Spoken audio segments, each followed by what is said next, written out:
Our next guest has a very unique background, and we're so excited to have her on with us today.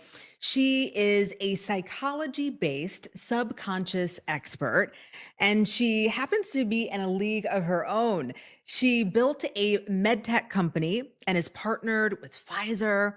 She's a true genius here, and she's going to be talking to entrepreneurs, business owners about how they're able to help, how she's able to help them enhance their business and their health through subconscious mastery. And so, without further ado, Christine, welcome. We're excited to have you here. Thank you so much. I'm very excited to be here. Thank you. Well, tell us a little bit about you. Give us a little bit about your background. Yes, so I started being a founder of a medtech company, and we grew the company and everything looked very nice on the outside. We had this award-winning product. We were helping thousands of patients. We even had studies that proved the effect of the product. Wow. And everything was amazing from the outside, but going inside, it was a completely different story. No matter how hard we worked, we couldn't break beyond certain revenue ceilings. I was working a lot. I was super overwhelmed. I didn't know how to set any kind of boundaries. Right. And my body started to shut down. So I was diagnosed with burnout. I had chronic digestive issues. I had these joint pains. It got so bad that at one point I couldn't move my hand, and my boyfriend had to do my hair. So imagine it was not a good time. No. Yes, and that's when I started to look into a lot of different modalities because, of course, I didn't want to accept that. I wanted to heal. Right. And no matter what I tried, nothing really worked long term until I realized that all of these things were treating the symptoms, but never going down to the root. And that's when I discovered that the real root was in my subconscious, which was holding a lot of beliefs around success not being safe, that if I would make a lot of money, I would become one of these bad rich people, Right. that if I would be more visible, I would be judged. And so my subconscious was creating all of these issues that I had in my life. Wow. Now, for the people who are listening, who are more familiar with mindset, can you describe to us what the difference is between mindset and the subconscious work that you do? Yes. So the mindset work works with the conscious mind, which is 5% of our cognitive capacity. The subconscious is the other 95%. So that's really where we store our identity, our safety patterns, how our nervous system reacts. That's why we store our money stories, visibility stories. In the end, our subconscious decides how we feel, what we think about, how we interact in our daily life. And so the mindset work mainly works with these 5%. But if you're subconscious, the other 95% are not on board. It's going to be really hard to actually make the changes that you want to make. An analogy that I always like to give is, imagine you're sitting in a boat, and this boat is like you're moving forward. And if everything's good, you move forward consciously, like with the 5%. But if this boat would have a leak, you could shovel out the water as much as you wanted, like the water would always come in, no matter how much work you do. So that's what you do when you go into the subconscious. You fix that leak so that then actually everything else can work as well. Wow. Now, a lot of business owners are thinking that they need more strategies, maybe. They're thinking that they might need another coach. And so you're saying that maybe it's an internal shift that needs to happen. Yes, exactly. Like a lot of the people I work with, they're already doing all of the things. As you said, they invested in themselves, they're using all of the strategies, they're smart, they're disciplined. But the thing is, if your subconscious is not in alignment with the success that you want to create, it will protect you from that success that you're creating. So no matter what amazing strategy you have, it's always going to be filtered through your beliefs, through your subconscious. And the subconscious, well, if it says you can't make that amount of money, you're going to, in slight ways, sabotage yourself. You might procrastinate, you might not show up, or you just might not be clear in your messaging as well. Okay. Now, when you started learning these methods and tools and started applying them in your business, you told us before you were having health issues and you were hitting revenue ceilings. I think one of the things that you shared with me was that your income increased by 4 times. Yeah. Tell us about some of the other things that happened. Yes, it was incredible. Like all of my health issues healed, like the joint pains that I mentioned, they from one day to the other they were gone. The digestive issues I had, the burnout in 2, 3 weeks, it was gone. We signed a major contract with a big pharma company, and my income quadrupled. So it was like crazy effects in a very short amount of time. Wow. Wow. This is incredible. Now, take us through the process. So, what's your program called? My program is called Subconscious Mastery Membership, and we always start with creating awareness. So, in the awareness part, we use the subconscious scan, which is basically a diagnostic tool with which we identify the different beliefs that are running the show. And this is usually where entrepreneurs already get stuck because we're consciously trying to think about what is the beliefs that are actually running the show. Right. But in the subconscious scan, we measure what beliefs are active and how deeply they're rooted and what kind of patterns they create. And that takes only a few minutes. And once we have this baseline, we use a 14-minute reprogramming sequence to change one belief for another. So we could pull out, I'm afraid to be seen, and replace it with, it is safe to be seen. Mm-hmm. And it works in 14 minutes. And it's not only a mindset change, like people feel it in their body, it's physiological. There's new neural pathways that are being built.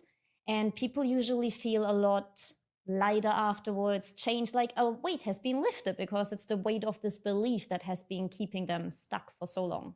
Wow. Now, talk to me about some of the tangible effects. So, let's say an entrepreneur is having these revenue plateaus, they're not able to get clients to pay in full. People are not coming in, they're not being visible online. How does this system help them? Talk to us about how it could do that. Yes, let me give you an example of a client. Juan, he's an Instagram growth coach, and he came to me with being like in these income roller coasters all the time. A lot of clients paying him in payment plans and not in full. And after just one session of reprogramming his beliefs, mainly from childhood around receiving and money, the very next day, a client who actually wanted to pay him with a payment plan paid him in full. And usually when that happened, he felt like, wow, now I have a lot of responsibility, a lot of pressure to actually deliver, but he just felt like open to receiving that client. And so a lot more clients came in afterwards paying in full.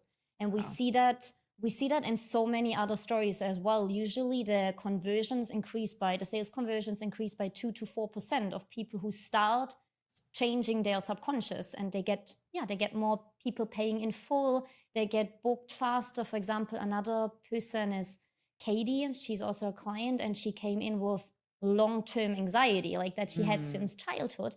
And now imagine you want to grow your business or start your business with anxiety. It's very difficult. Right. So after just 4 sessions of reprogramming, the anxiety was completely gone. She even said to me afterwards, like, what anxiety? I don't even know anymore. And after that, within just a few weeks, she got 2 long-term retainer clients and was fully booked in her business. Wow. Now, what about the entrepreneur that's struggling with procrastination, which we see a lot? How could this help them? Well, procrastination is the same. It's also rooted in the beliefs in our subconscious. So an example is Natalie. She's a manifestation and embodiment coach, and she was procrastinating on this offer that she wanted to launch for months. And she came in and we had one session where we reprogrammed her beliefs around that, and literally the procrastination was gone and she launched her program. So any kind of like procrastination, repeating patterns, they always have their base in our belief systems in the subconscious. Now, you mentioned to me that this work could also help with world peace. Talk to me about your mission for world peace, and how does subconscious mastery allow for that? Yes, so we always believe that governments need to create peace or activists need to fight for it. But in the end, the peace starts, if you look at human behavior, peace starts at the level of the nervous system. So the same patterns that are creating conflict within a human, which is around scarcity, fear, competition, are the same patterns that on a bigger level create conflict between groups and nations, which are literally creating the wars that we see in the world today. So once a person changes these internal patterns and starts to live and lead from peace, they are rippling this peace outwards. They become more compassionate, more collaborative. So it goes into all of their clients, their communities that they're working with. And there's research behind it. There is research on societal tipping points. One of them is very exciting, which is 25%. When 25% of a population act in a new way consistently, that spreads to the entire population. And this has also happened in history before. There's many cases where you've seen this in different nations. So the question isn't anymore, is world peace possible? But the question is really like, how can we get to these 25% faster? And this is where entrepreneurs come in, because they act in such extended networks. So if just an entrepreneur, if just a few entrepreneurs are leading from peace inside of them, this creates a huge ripple effect. So entrepreneurs reprogramming their subconscious for peace are becoming the accelerator to these 25%, to this tipping point where world peace in our lifetime becomes possible. Wow. So this is a very important mission. Yes, this is the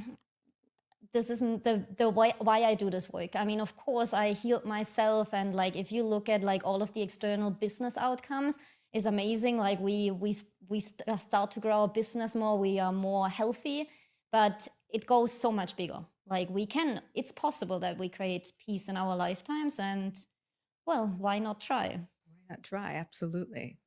Now, for the people who are watching and wondering, well, could this work for me in 30 days? Could this work for me in 60 days? What would you tell them? How fast could this change their business that they could start seeing tangible results? Well, you can see tangible results already after the first time that you're programming your subconscious, because what makes this method very unique is that every time you change the belief, we actually test for it. Your body gives a very specific sign if a belief is active or if it's not active. So every time you run a 14-minute reprogramming sequence, you go in and you test immediately if that belief has gone out. So there is no guessing or anything like this. No, you know that this shift has happened. And already from that shift, imagine you would reprogram, I'm not good enough. And now you feel good enough. How that changes your business. Because before, as you're being, I'm not good enough, you might not know how to raise your prices. You might not feel deserving of people paying you in full or showing up fully. But once you feel in your entire identity that you're good enough, you can raise your prices easily. You can show up with so much more confidence and authenticity. You're going to grow your business so much faster. Okay. So let's use the example of an entrepreneur who's struggling with content creation. We see lots of this, the procrastination around it. They're not posting enough. What does this system do to help that entrepreneur? Could you walk us through what it could do for them? Yes. So if it comes to any type of content creation showing up on social media, it usually has to do with beliefs around visibility. Visibility not being safe, being afraid to be judged, being afraid to be laughed at. And as long as someone is holding these beliefs, their nervous system, their body will always tense up once they're starting to show up. So we might freeze, we might procrastinate, we might just say, well, there's something more important to do. Let's not do content today. Yeah. But once we change that belief and we say, okay, now visibility is safe and I will be accepted and I will be loved when I'm visible in the way that I want to be visible, then we can start to show up more authentically. Our messaging becomes a lot clearer. What we often see is that within just a few weeks, new clients are coming in because we're starting to show up so much more like we truly are without being in this free state. Okay. Well, now some entrepreneurs have ventured into manifestation. We talked about mindset, but how does subconscious reprogramming differ from manifestation? And do you see the two aligned in any way? That's a very good question. So manifestation, I think, is a very big term. There's a lot of different techniques under that umbrella. Subconscious reprogramming works very specifically and in a very precise way with the subconscious, which we use for manifesting and creating anything in our life.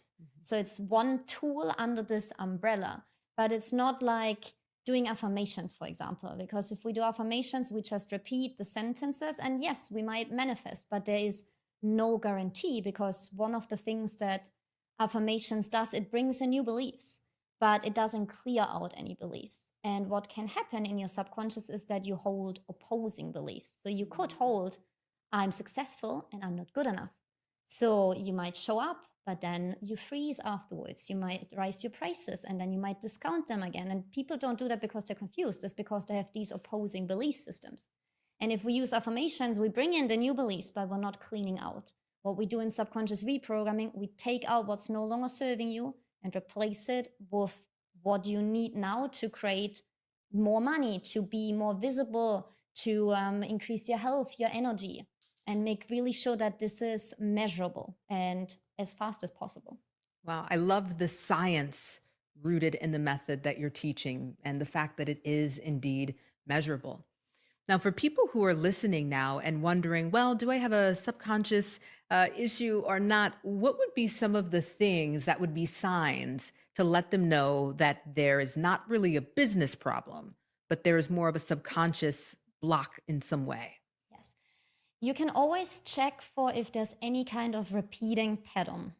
So if you're, for example, you are in this income roller coaster, you have a repeating pattern. Your income goes up and it goes down, and it goes up and it goes down. Or you have any kind of health issue that no matter what you do, it comes back. It repeats again and again. Or if you want to show up and be visible, you might be very excited and motivated, but then you start procrastinating and you do that again and again and again.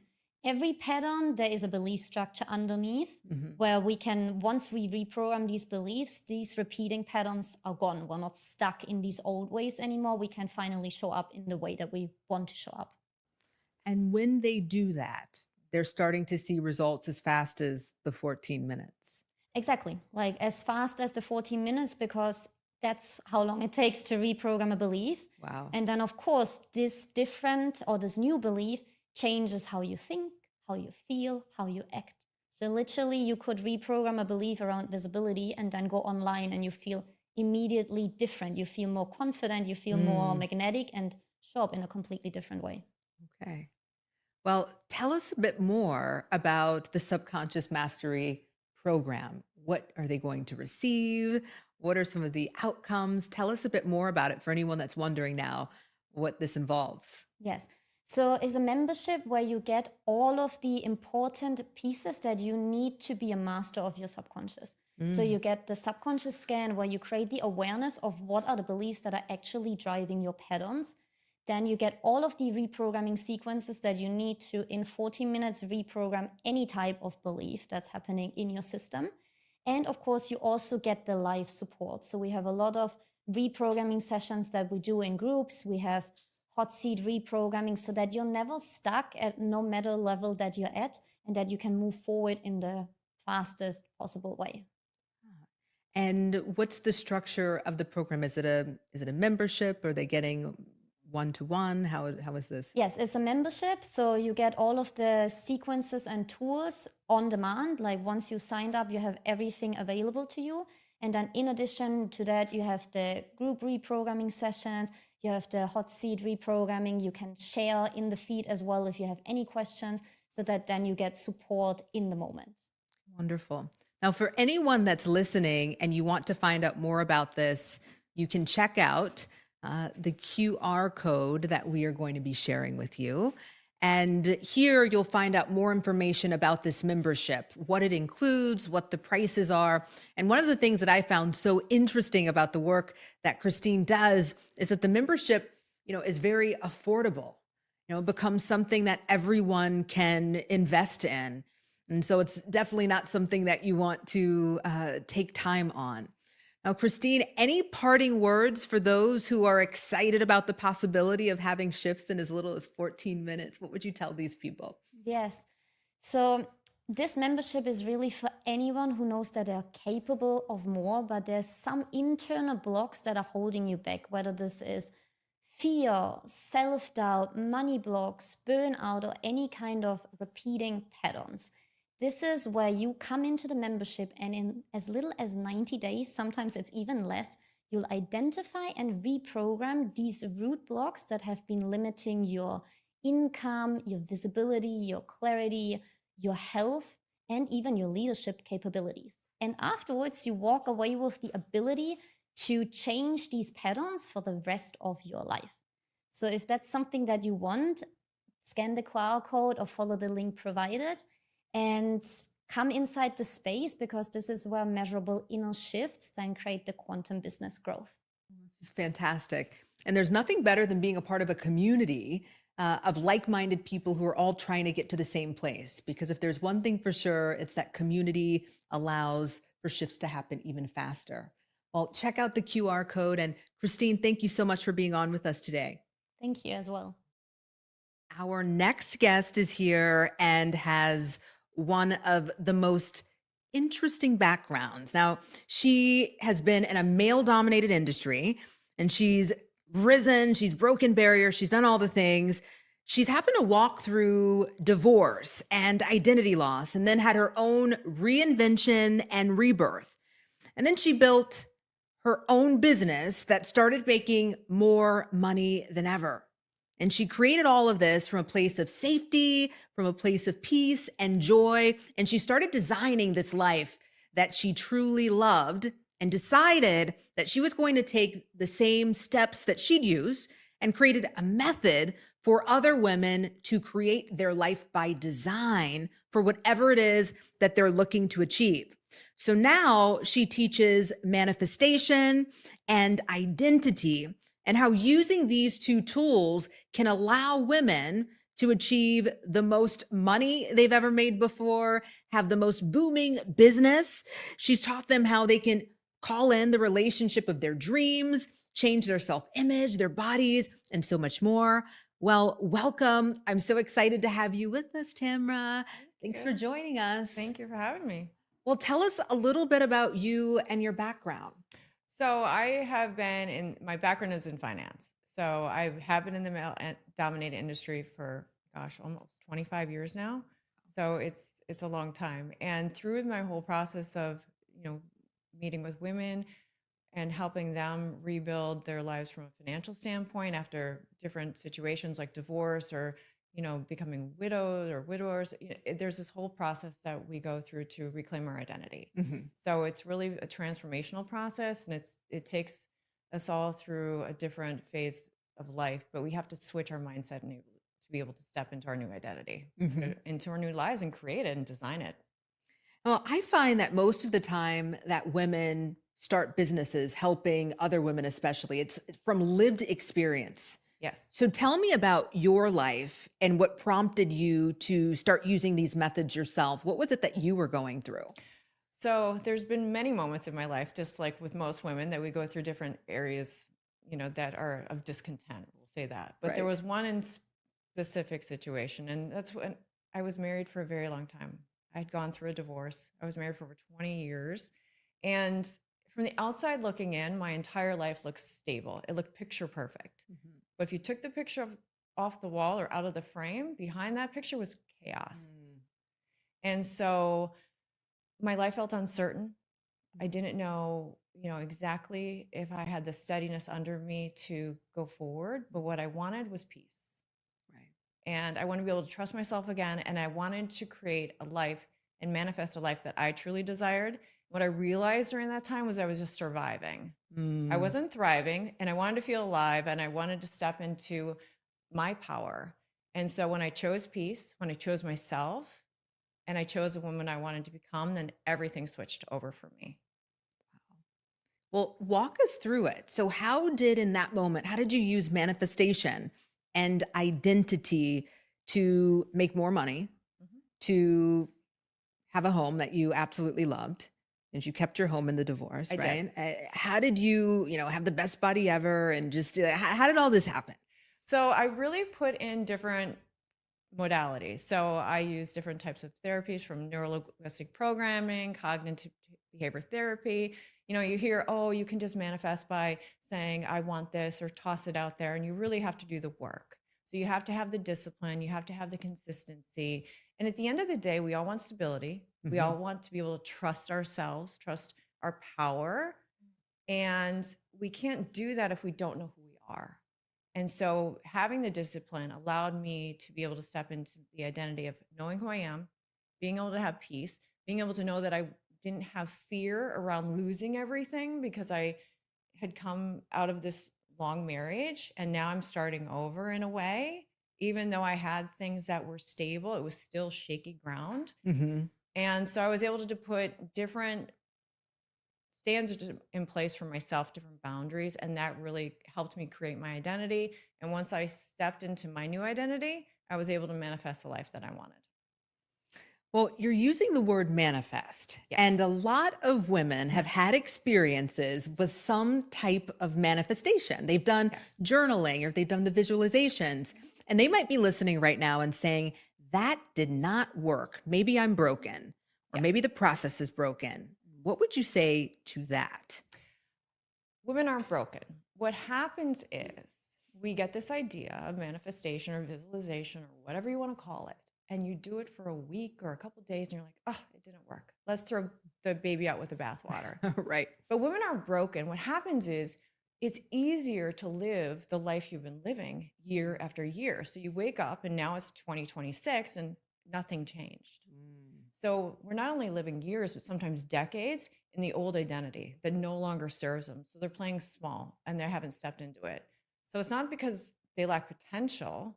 They're just staying stuck in their old identity. So they need to switch that and they need to put in different modalities to help them get to a new level. So that's why it doesn't stick, because they didn't truly go through the process. So that's why our process takes 3 months.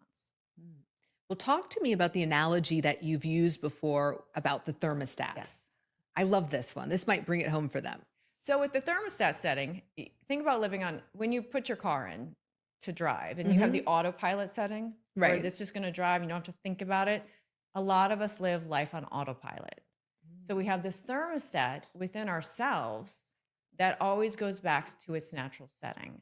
So if you're existing at 70 degrees, for example, and let's say you're having a banging week, your job's going really well, maybe you have, went on a date with your man or your girl or whatever it is, Yeah. you're having the best week, and then you're like, whoa, this feels too good.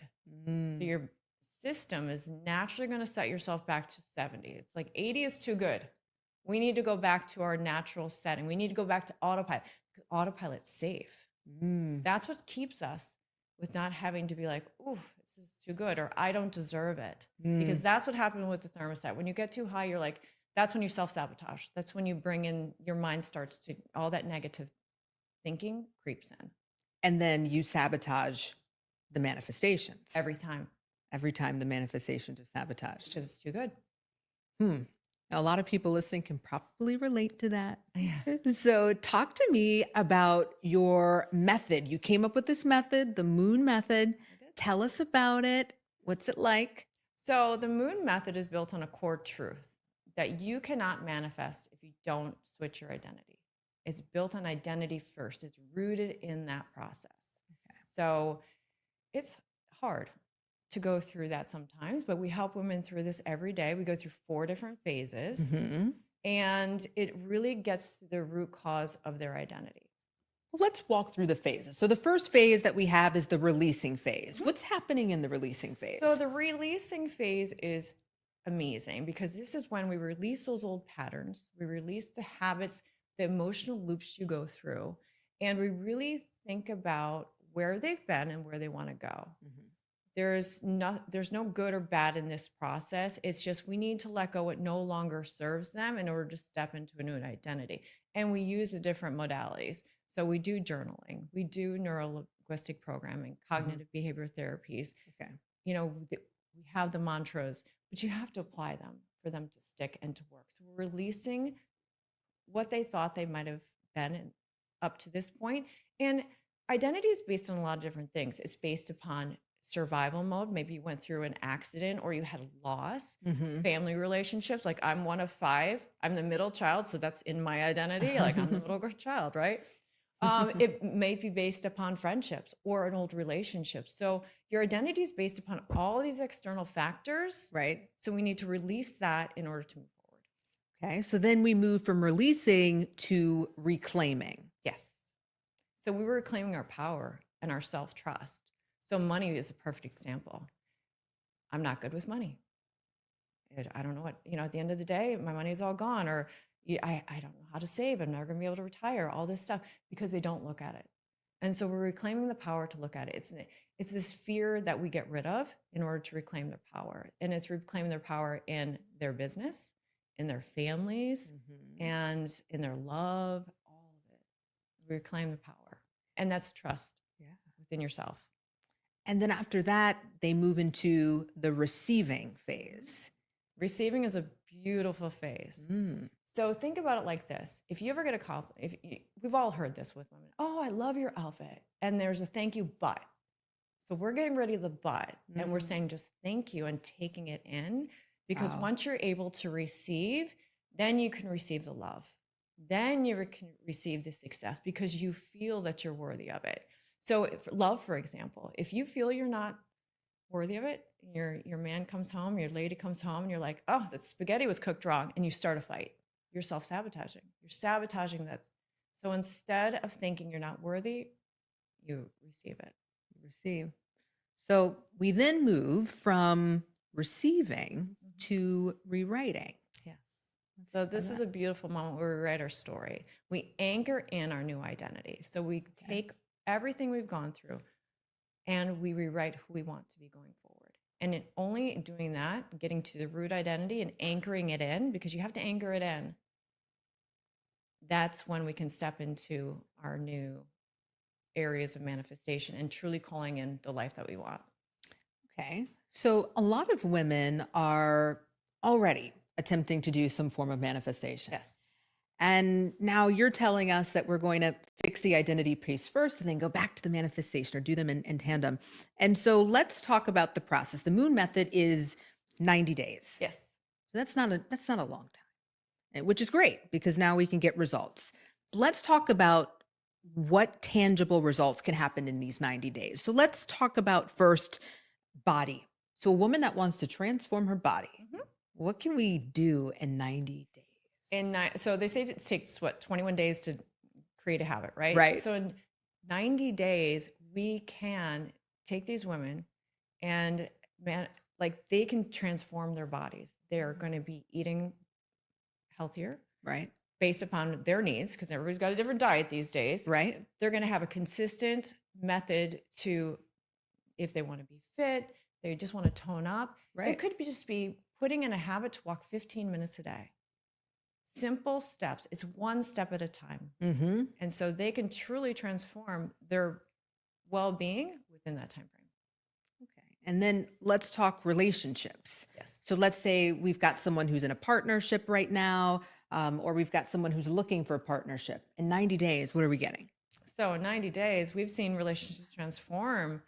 So maybe you just got a divorce, you're getting into a new relationship, what have you. You're bringing in the ability to communicate better. You're setting your boundaries, what you're going to tolerate, what you're no longer going to tolerate, what no longer serves you. Right. So you're going to be able to see that in your relationships. And we go through relationship patterns with our ladies, and they're able to see it, and they're going to see what they want. You know, it might be like, oh, well, my boyfriend calls me all the time and he wants to be all that. Well, where did you learn that? And why do you think that's bad? Well, this lady, her parents traveled all the time. So her parents would only speak like twice a week, and that's what she was used to. So she got annoyed that her boyfriend wanted to talk to her every day because it wasn't what she was used to. So we just helped her see in a different way that this is how you can step into a new relationship. So it's just eye-opening. Wow. Now let's talk business. So if someone has a business or they're wanting to start a business, which are a lot of people watching, how does this program help them in 90 days? Well, you step into your power. You're no longer shrinking, questioning my value, my worth. So we've seen women increase their income. If they're an entrepreneur, they've been able to raise their prices. If have a salary position, for example, they know the value they bring to the company, so they're able to get higher bonuses or ask for a raise in a salary. I had one woman most recently, she started her own construction company because she saw the value in herself finally. And she'd had trauma. She'd gone through survival identity, holding on to a loss that she'd had, and she was able to release it and step into her new identity. And so she started a flourishing construction company. Wow. Well, it sounds like this Moon method is really for every woman, right? It's for, Can be. yeah. I mean, it's for women who are going through transition, right? It's for women who are maybe business owners, women who are wanting to establish new relationships or new boundaries. What about the woman, though, that feels like she has it all, right? She doesn't think that she has any money issues, her relationships on lock, her body's good, but maybe she's got so much that she's doing and she's always running on autopilot. Maybe she has just a little tinge of anxiety. How does this work for her? See it all the time because we have so much going on in our lives that we forget who we are. So we put ourselves on the back burner and put everybody else ahead of us, be it our children, I've done it, our husbands or boyfriends, girlfriends, whatever it is. Put everybody else ahead of ourselves. So we get back to centering with ourselves. And for the woman who has everything, she still wants more. There's this aching inside her that there's something that she wants more of. And so we help her tie back into that feeling and help them discover. And we've had women totally transform. Like they wanted to travel, now they're going to travel because they're putting themselves first. So it's really, they have everything, but they've lost themselves somehow in the process. And that's something a lot of people can relate to. Absolutely. So if someone joins the Moon Method, what are they getting? What are they receiving? So it's a 90-day program, and we take them through a lot of processes. So there's week by week broken down. They get one every week. They get a call. It's a group call. They get an onboarding call. So we tie into who these women are on an individual basis. Wow. Find out what makes them tick, what past experiences that they've encountered. And so we can tailor the program somewhat specifically to them, even though we're in a group program. We bring in different specialized coaches from the body to the mind. We do the different modalities. So we help them anchor in these new identities during that time frame. They have a journal. So we call it the Go Journal, because it's one thing to make goals, right? Everyone's like, oh, it's 20, whatever year it might be, I'm going to make these new goals. Right. But they never do them. So we go and do things with our ladies. So, we work on different aspects every week that help move them forward. And we have building blocks each and every week. So for anyone that wants to find out more about the Moon Method, you have an opportunity now to scan the QR code that you see there. You'll find out more about the details of the offer, how you can work with Tamara, and there you go. We can't wait to see you inside the Moon Method. Now is always the right time. Now's the time to join and be a part of this beautiful community. Thanks so much for joining us. Thank you. So our next guest is for the entrepreneur ladies in the house. You've got to watch this one. Now, she comes with a very unique background of psychotherapy and high-level corporate sales. What a unique combination.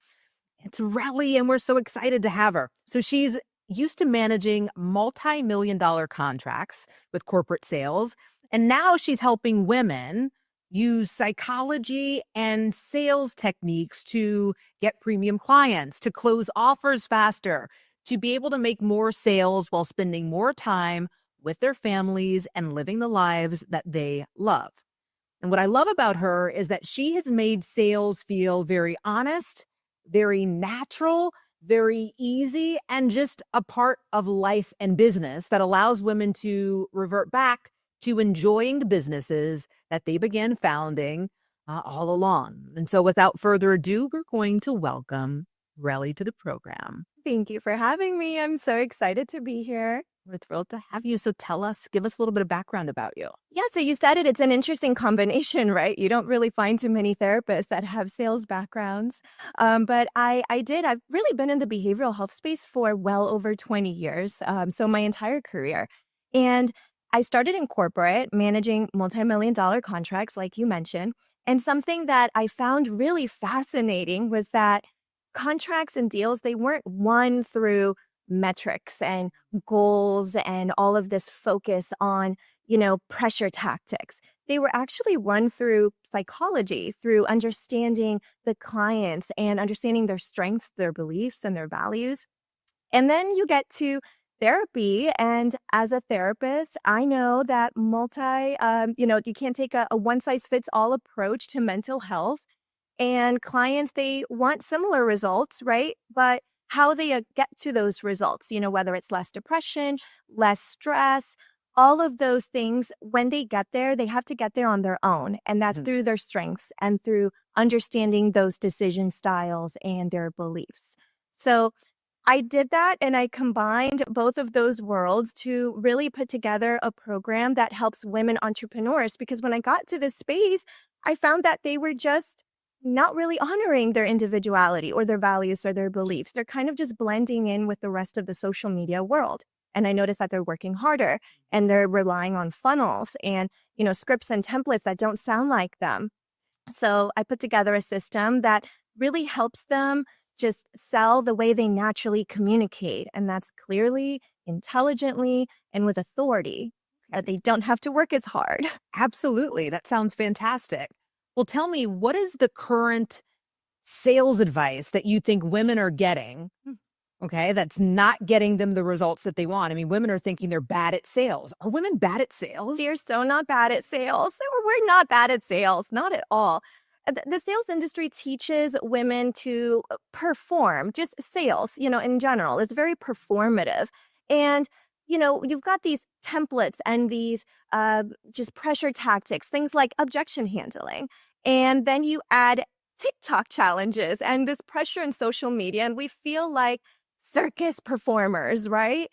So it just takes away the natural rhythm of the way that we communicate, and that makes it difficult. You add AI to the conversation, and then people sound even more like everybody else because they're using scripts and templates and prompts that don't sound like them. So what I have found is that when we remove the pressure to perform, when we remove the pressure of using AI to try and sound like you, women actually rise to the occasion. They lean on their natural rhythm of communication, and they're able to actually sell with more confidence, feel more comfortable, and get more sales. More people will say yes to you if they just connect with you and trust you. So the women that you're working with, what are you seeing are the problems that they're currently facing? So I'm assuming one is inconsistent sales. Inconsistent sales is definitely one of them. But one of the main reasons is they're trying to spend everywhere online all at the same time. And when you're everywhere, you're nowhere. Okay, so I've actually dubbed this the octopus effect with my clients. So that means you've got tentacles. Just imagine an octopus and you've got tentacles literally everywhere.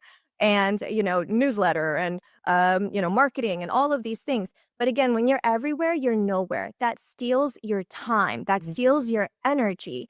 So my clients spend 60 minutes a day on pulling the right levers, which are visibility. You have to be seen by the right people because those right people are the ones that are going to say yes to you. Connection. We have to connect with the right people so that they can say yes. Now, one thing that I do is I actually have them create touch points, not just with new leads coming in. A lot of coaches just teach lead generation, and lead generation is wonderful, but we have existing clients. Existing clients, they already trust you. They already love you. Right. So they make the best buyers. And then past clients also, they trust you. They love you. You've done something for them. And then the final lever is decision momentum. So how those clients are going to get to the yes, and you practice those newfound skills on behavioral patterns and pulling on those emotional levers that get the right buyer to say yes to you faster. So we've got to clarify for a second. You mentioned 60 minutes. Yes. So in 60 minutes a day, a person can increase their revenue by 2, 3, maybe 4 times? Absolutely. Because you are focusing, it's about precision. It's not about performance. It's about precision. Pulling on those right levers so that you're spending the time on revenue generating tasks versus performance. And again, the TikTok challenges and all of those things. And if you like to do that, that's wonderful. But for a lot of women, again, it takes away just their natural rhythm of communication. They avoid having conversations. And the way we get clients is through conversations, ladies. So we have to have conversations. Absolutely. Absolutely. Talk to me about your DM system. The DM system is a part of your offer, right? Yes, absolutely. So we encourage, it goes back to creating those touch points. We have to create the right touch points with the right clients. So I have a system that I've done the DM to yes, a system, so that you don't have to cold outreach. We don't have to spam people. Nobody likes to get cold spam DMs. I know you get them. I get them all the time. Nobody likes that. So the system that I've created actually gets people to DM you through your content, through your message, because once we establish that, then the right people are attracted to you. Then you start those conversations, you create trust. We leverage on those behavioral patterns, on those emotional levers that get people to say yes. It feels natural because ultimately, a bright woman once told me that conversations or sales are just conversations that lead to transactions. So it's really just having a conversation with someone. Absolutely. Okay, so your framework is called the selling shift. Yes. And for the people who are watching that are entrepreneurs that have tried the courses, the programs, they've done all the things, they really care about the tangible results. So somebody joins the selling shift, and in 30 days, what do they get?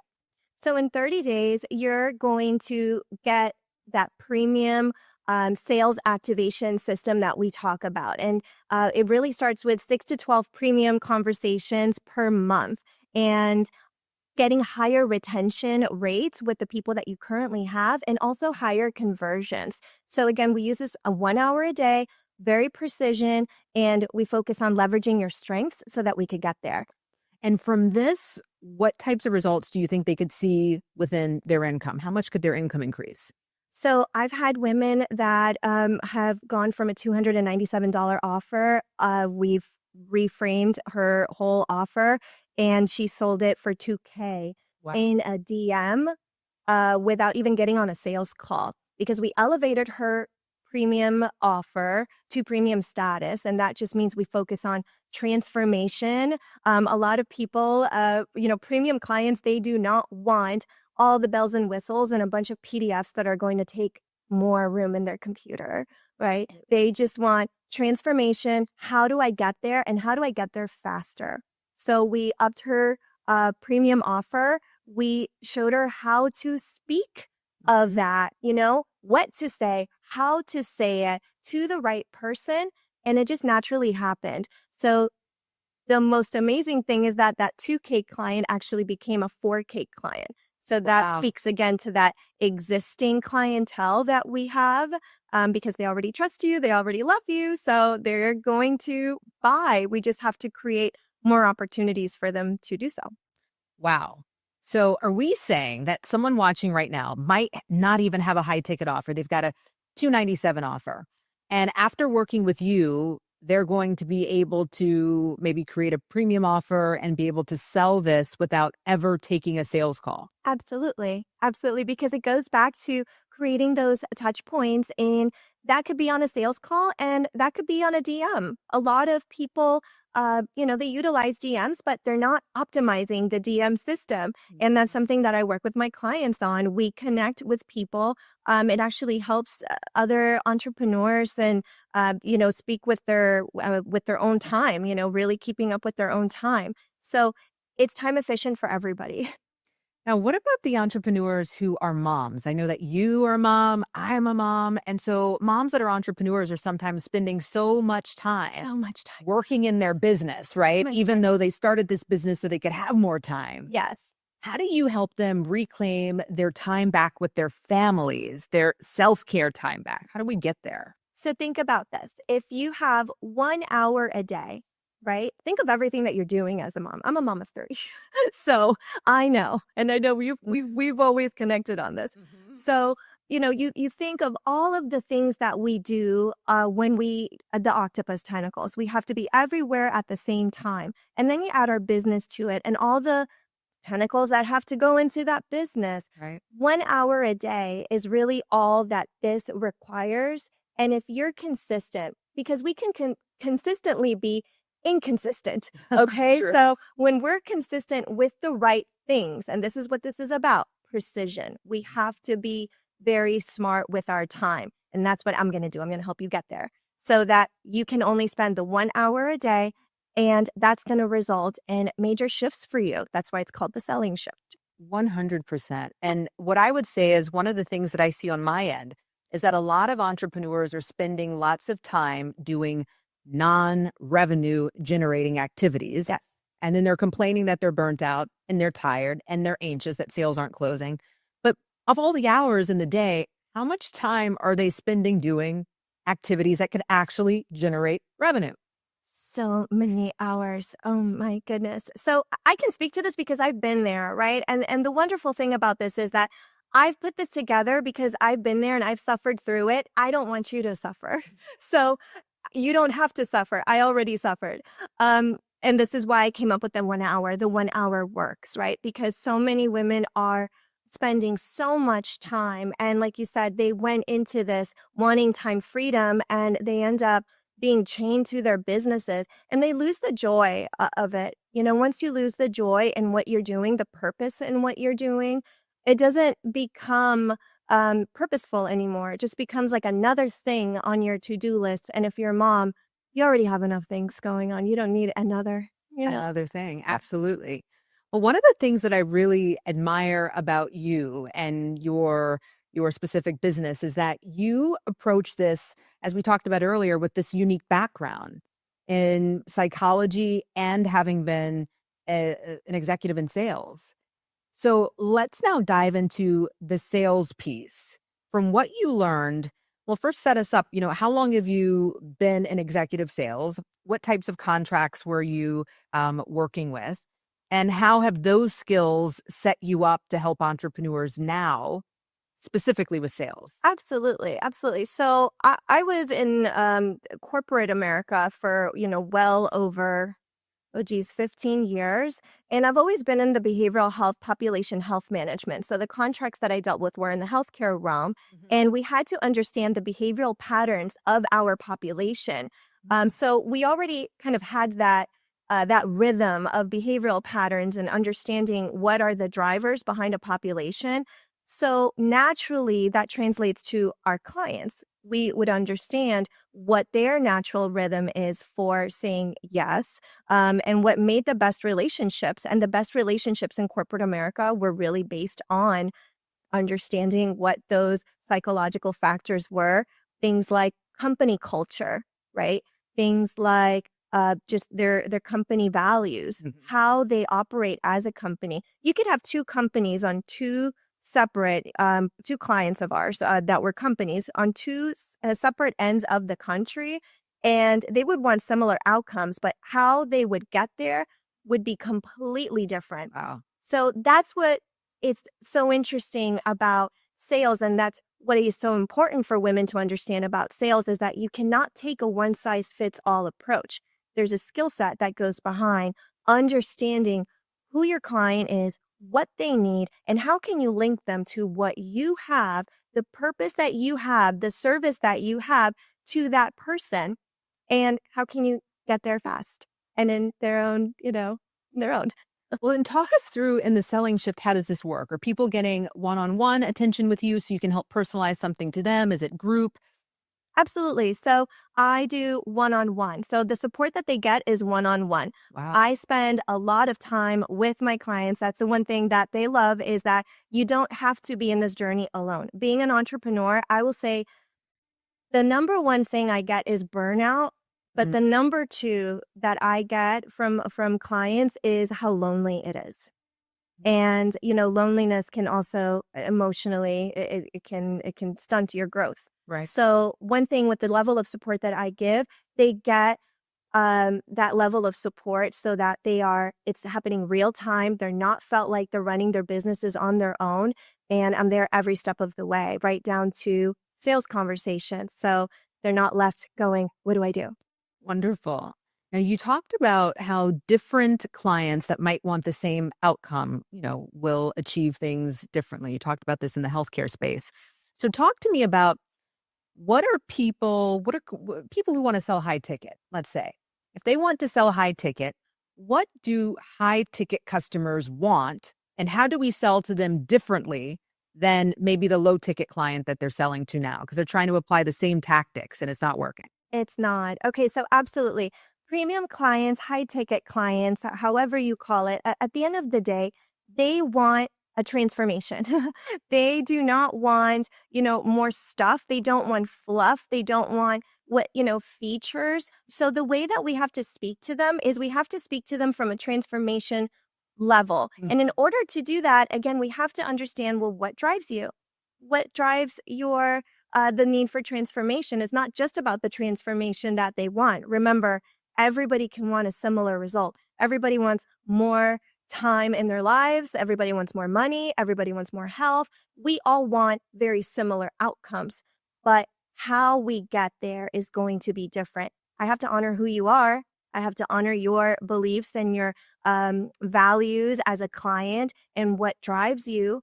And if I don't understand that, then how am I going to help you get there? So that's the difference between a premium client, because other clients that aren't premium, they're focused more on specific goals and, give me a template, give me a sheet, give me a course, and I'll get it done. And that's fine. But for premium sales, we have to get to the transformation and how we get them there quick, because nobody wants help 3, 5, 6 months from now. They want it done now.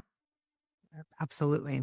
Now, what about the people who are watching who maybe already have a mastermind? Maybe they're already successful with that. They've got a successful coaching practice and people are in their programs right now.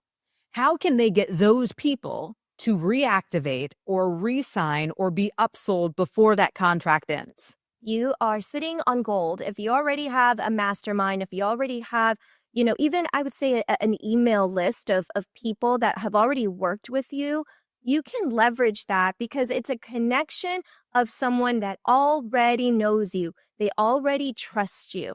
They already know you can give some sort of transportation. So for you, your job in that moment is to create those opportunities. So we have to be flexible on how we create those opportunities, and we can get creative how to create those opportunities. So I would say don't box yourself in a cookie cutter method, and why this is so important to honor the person and what their needs are, because there's probably more that you could do for them than what you've already done. Mm. And now, how do they find out what they can do to reactivate these clients when they're in the selling shift? How do you get them there? So we're going to spend, I'm going to understand your business from the inside out, and I'm going to see what your natural rhythm of communication is now. And based on that, I'm going to find whatever your strength is when it comes to communication style, and we are going to create those touch points with those existing clients. And again, it's about creating those opportunities for them, so they know that they can get more than what they're already getting. So it sounds like a natural conversation. You're not just going to spam, your email list and say, hey, I've got something else going on. No, it has to be, one-on-one, checking in and having it be natural. Right. And of course, you'll customize this experience for them inside of the selling shift. Absolutely, which is why I do one-on-one and why I work very, one-on-one with my clients, because everyone is going to be different and the way that we activate those clients is going to differ. So it is customizable. I'm sure by now you can tell I don't do cookie cutter approach. It has to be based on the individual. This makes a lot of sense. And this is definitely a way that people can get unstuck in their business and get faster momentum, especially with these customized one-on-one approaches. Absolutely. Absolutely. I would say on day one, they get unstuck on day one because the goal is clarity. People are searching for clarity. And when we've got so many things and we're distracted by the online world, our attention spans are getting shorter, as a population. And when we are clear, when we are focused, when we tap into our nature and honor who we are, we can get so much done. It is unbelievable. Unbelievable. Wow. And the last question I'll ask you is this. What about the women who don't love being on social media? They don't want to post another video. They don't want to make another carousel. They don't want to do any of the things. How can you help them? So I've got really, really good news for you. You do not have to perform on social media. I use an organic approach to social media. And, one magnetic post is what drives people in. Once we tap into that clarity and that message and your decision styles, again, then all of those things are going to drive people to you.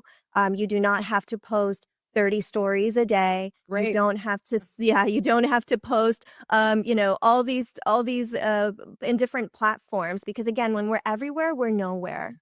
Absolutely.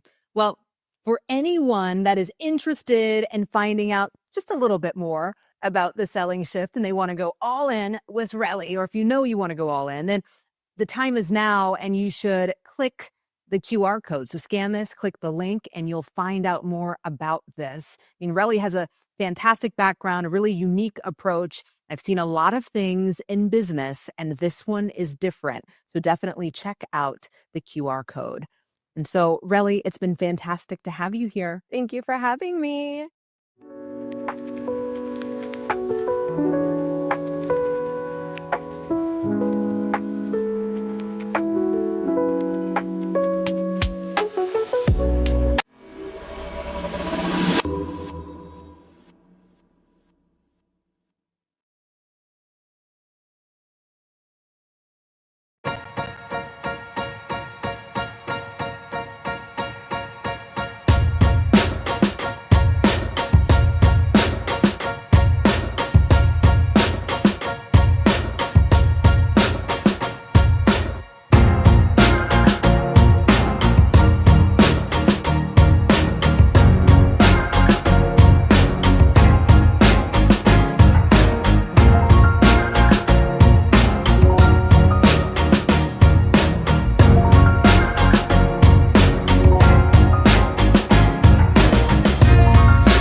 Well, our next guest is here and is a major game player in the female entrepreneur game. She is the founder of the Ad Girls, and that should tell you that she is a mega superstar at helping entrepreneurs learn how to run ads, and she also runs ads for them. She has created over $100 million in revenue for female entrepreneurs, which in and of itself is just wow. And she's an expert in creating profitable Instagram ads. And she's the secret strategist behind many of the brands that you know and love in the female entrepreneur space. And so without further ado, Jennifer, welcome. Thank you so much for having me. That was such a good intro. Can you follow me everywhere and just do that? Absolutely. Okay, Anytime. Well, I'm so excited. Tell us a little bit about you so people get some intro. Let's go. So I own the Ad Girls agency. We are an all-female Facebook and Instagram advertising agency. I've been doing this for about 11 years. I am a true ads nerd. And we just get to create really amazing things for women. Our mission is putting more money in the hands of more women. We happen to use ads to do that, but it's really about that financial empowerment piece. Wow. Now, how did you become the Instagram and Facebook ads girl? How did this happen? I mean, honestly, the whole purpose of the business that I have today was created based on a not great experience that I had earlier on in my life. I was in a really dangerous and physically abusive relationship in my early 20s. And I was really lucky. I got out and was able to move on with my life. Wow. But part of that process for me was getting involved in advocacy work. It was the way that I wanted to heal. And in the process of that, I was really faced with how often women who have been in that same situation were not as lucky as me to be able to get out because of money. That actually financial abuse is present in 99% of domestic violence situations. And we all know the stats about how many women experience that in their lifetime.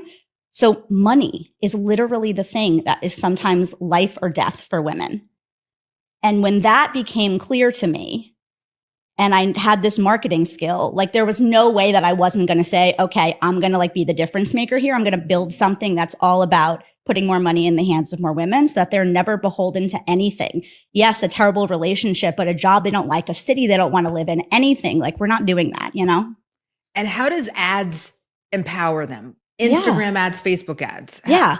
I mean, look, at the end of the day, when I think about ads, it's about having a system for being in control of your own growth, in control of your own life. There's all types of marketing out there. I'm never going to knock any of them. I mean, they all have their place, but something that ads provides is predictable scalability. Once you have the system, you can turn the dial up or down. And instead of saying, all right, I'm going to post something on Instagram and maybe it will net something, Right. you have more or less a predictable system that says every time I spend X, I make Y. And so if I want more time with my family this month, if I want to travel, if I want to go to Italy, that's where I love to go. Yeah. There's a proven system that will keep my business running for me. And again, that is control and it's also freedom. Okay. So that brings us to the question, what about the people who are saying that ads don't work? It's such an interesting conversation, right? Because there are people who are like, high quality leads aren't on Instagram. And I'm like, but aren't you the person hanging out on Instagram? Like, let's really unpack that, right? Right. Now, there are certain strategies that make it easier to make sure you're getting in front of the right people. But the reality is the pure numbers tell us that the world is on Facebook and Instagram. Mm-hmm. We can't argue with that fact. And so if we know that that's where the masses are and that's where just, the majority of the world is, and there's a good chance that your target market is there, then it isn't ads working or not working. It's how effective your ad strategy is, specifically your messaging at calling out to the right people. So often when people talk about ads didn't work for me, it's that their messaging and positioning wasn't designed to attract a high caliber client and be able to convert totally cold traffic. And it's also usually because they were looking at ads in a silo. Look, ads is just spending money to get in front of more people. If you get in front of more people and the system behind the ads isn't able to turn those people into clients, buyers, you've got to look at the system and understand all the data that is telling you where you have gaps or drop-off points or opportunity zones, and you have to methodically go and close those gaps. That's what we're doing for all of our clients every day. Okay.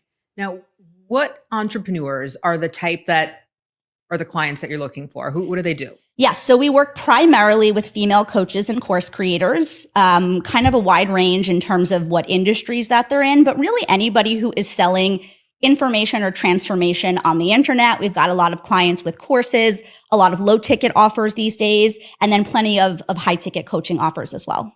Now, walk us through the funnels. So now they could be dialed in on the ads, as you said, but if the other part is not working well, then we've got nothing. Yes. So what's the best funnel right now? I don't know if there's one best funnel, because the truth of the matter is across the 40 to 45 clients we're working with right now, anything I answer right now, I could find proof of the opposite. However, what I will say is that I'm super into, they call them SLO funnels right now, self-liquidating offers or low ticket funnels, Okay. For a variety of reasons. But really what that allows you to do is, instead of running ads to build your list with people who haven't paid you anything, right? You're building a list and then you end up with a lot of leads and you're like, no one's really buying from me. Your strategy from the beginning with this type of funnel is that you are going and looking for buyers from day one. So it helps Meta do a better job of finding the right people. So it's the difference between the algorithm working with you versus against you, which is a game changer in and of itself, right? Mm-hmm. But then also you're able to self-liquidate your ad spend. You're able to immediately have a financial transaction that occurs. And if you structure that funnel properly with the right bumps and upsells and one-time offers, you actually can have profitability in that initial transaction all by itself. And then it's just like the cherry on top if you have something bigger or higher ticket to sell them into down the line, but you don't need that for profitability. Now, for the people who are watching now and thinking, well, this sounds great, but I don't have the perfect copy, I don't have the funnel in order, how can your agency help them? we do everything. And I've been told by so many business coaches over the years, like, if you guys are going to do everything, you have to charge more. And I'm like, look, I don't want to. I don't want to have a half service where I'm only running ads and I'm not able to actually help people with the things that I know they need in order to make ads work. So we do everything fully done for you. It's all of the copy. It's all of the creative. It's all of the funnel copy. It's even down to the offers. I mean, just going back to the low ticket offer funnel we were just talking about, a lot of people come in and they've got, the big $1,000, $2,000 course, which I find is a little bit harder to sell these days. There's exceptions to every rule, but I do find that those are the most challenging. And we're saying, okay, let's actually go take a look at the content that you already have and let's rethink about how we can reshape these offers. And instead of the one big $1,000 course, we're going to break it out into smaller little digestible. Here's the 47. This is the 97. So we're thinking through every single component that is necessary in order to be able to use ads as that predictable, scalable system that everybody wants. Okay. So give me the tea, because you're the expert. When does a business know that they're ready for ads? What are the signs? Yeah. This is such an interesting conversation because I think that there's a lot of noise in the space saying that you need to have your systems and your organic perfectly dialed in before you're ready for ads. Now, I understand where that conversation comes from. It's not that I'm like, well, it's just terrible, but let's really break down what's going on there because your organic audience is always going to behave differently than your cold traffic ads audience. So what ends up happening, what I see in practicality is that businesses wait. They're like, I have to wait until I'm at this perfect moment where everything is so dialed in that ads will be a sure thing. That moment doesn't exist. And so what ends up happening is that I find that these business owners end up delaying their own growth because they're waiting for this perfect moment. And the truth of the matter is, no matter how perfect your organic is, when you step into ads for the first time, you're still going to have to go through the process we take all of our clients through of figuring out how to get cold traffic to specifically convert for your business. So if that's the starting point all of the time, no matter what, why wait?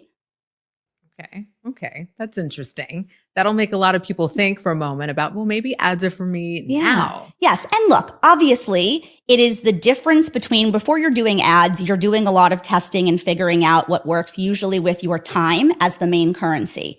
Again, nothing wrong with that. Everybody's going to have a phase of business in which that is the currency that they have available to get things working. But at any point in time, you can decide the currency I'd rather play with is money.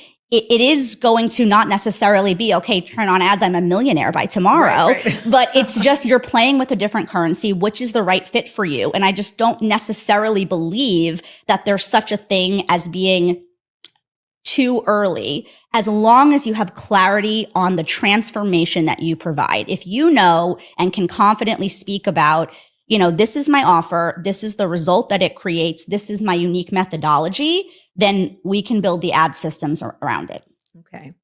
Now, I was listening to a podcast earlier and they were saying that, well, the algorithms are changing on Instagram and Facebook. So maybe you want to hold off on ads, and you just spoke to not holding off on ads. Yeah. Tell me about how the algorithm affects the ads.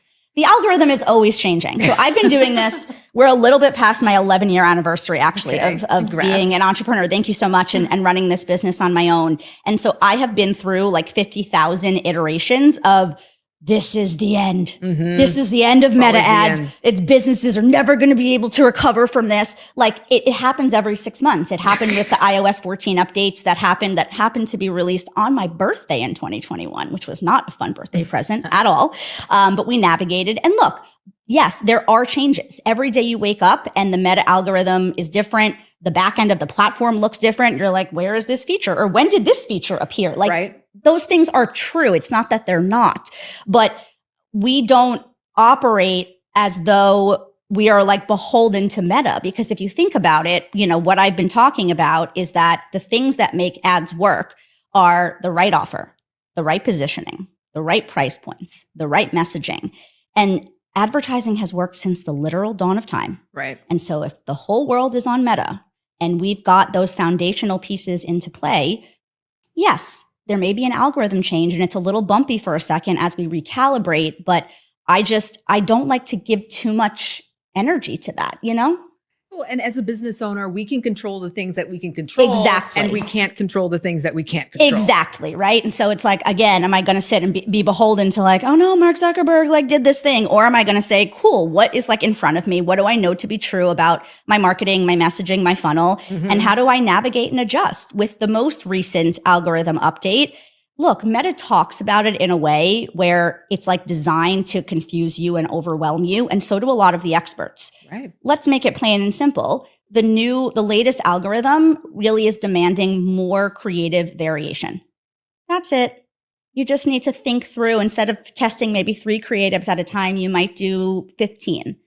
Okay. So it's just like spending more time on the front end, thinking through different buyers and where they might be in their journey and the different messaging that they may need.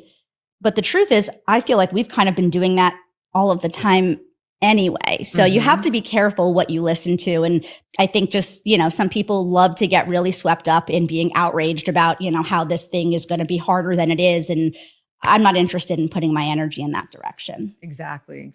Well, let's talk about the success stories that ad girls have had. Like, right, $100 million. Yes. And maybe even more. To be honest with you, it's like hard to keep track because, every once in a while we have a client who, has like an $11 million launch. And it's like, well, okay, that just went up by quite a bit.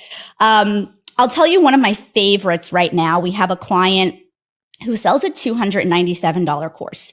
And one of the reasons why I love this case study so much is that people will say, well, that's not enough. You have to have other stuff behind it. Right. After the course, you have to do coaching and one-on-one in order to make this profitable.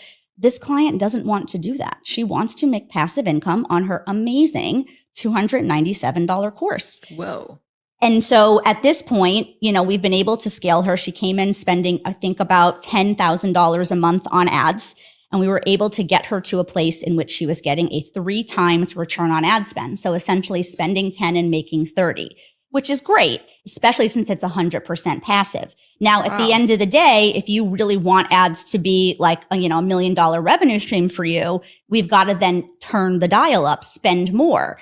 Some people get really hooked on, I want the sexy 8x return on ad spend, the sexy 10x return on ad spend. That's probably not going to happen with a 297 course. That's not good or bad. It's just the trade-off of lower price point, so slower ROAS, but 100% passive. It takes her nothing to deliver. Right. So it's super scalable and we can simply turn the dial up. So now she's at the point where she's spending about $50,000 a month on ads and making between $130,000 to $150,000 from a $297 course. It's like 16 to 20 courses selling every single day on autopilot. She doesn't do anything. It's very cool. Wow. And that's the dream, right? That's exactly the dream. Yes. Okay. So now you got to give me a sexy story about people who are having launches and they're doing more of a traditional coaching style. Yes. One-to-many, one-to-one, whatever. Let's hear it. We had a client earlier this year do a paid live launch. And that's something that I'm really into right now. It's kind of the same conversation about the low ticket self-liquidating offers. It's just often better to bring in buyers from the beginning. So this particular client did a $47 2-day workshop earlier in the year. Okay. And so what we were able to do is every time we spent about $75, somebody paid the 47.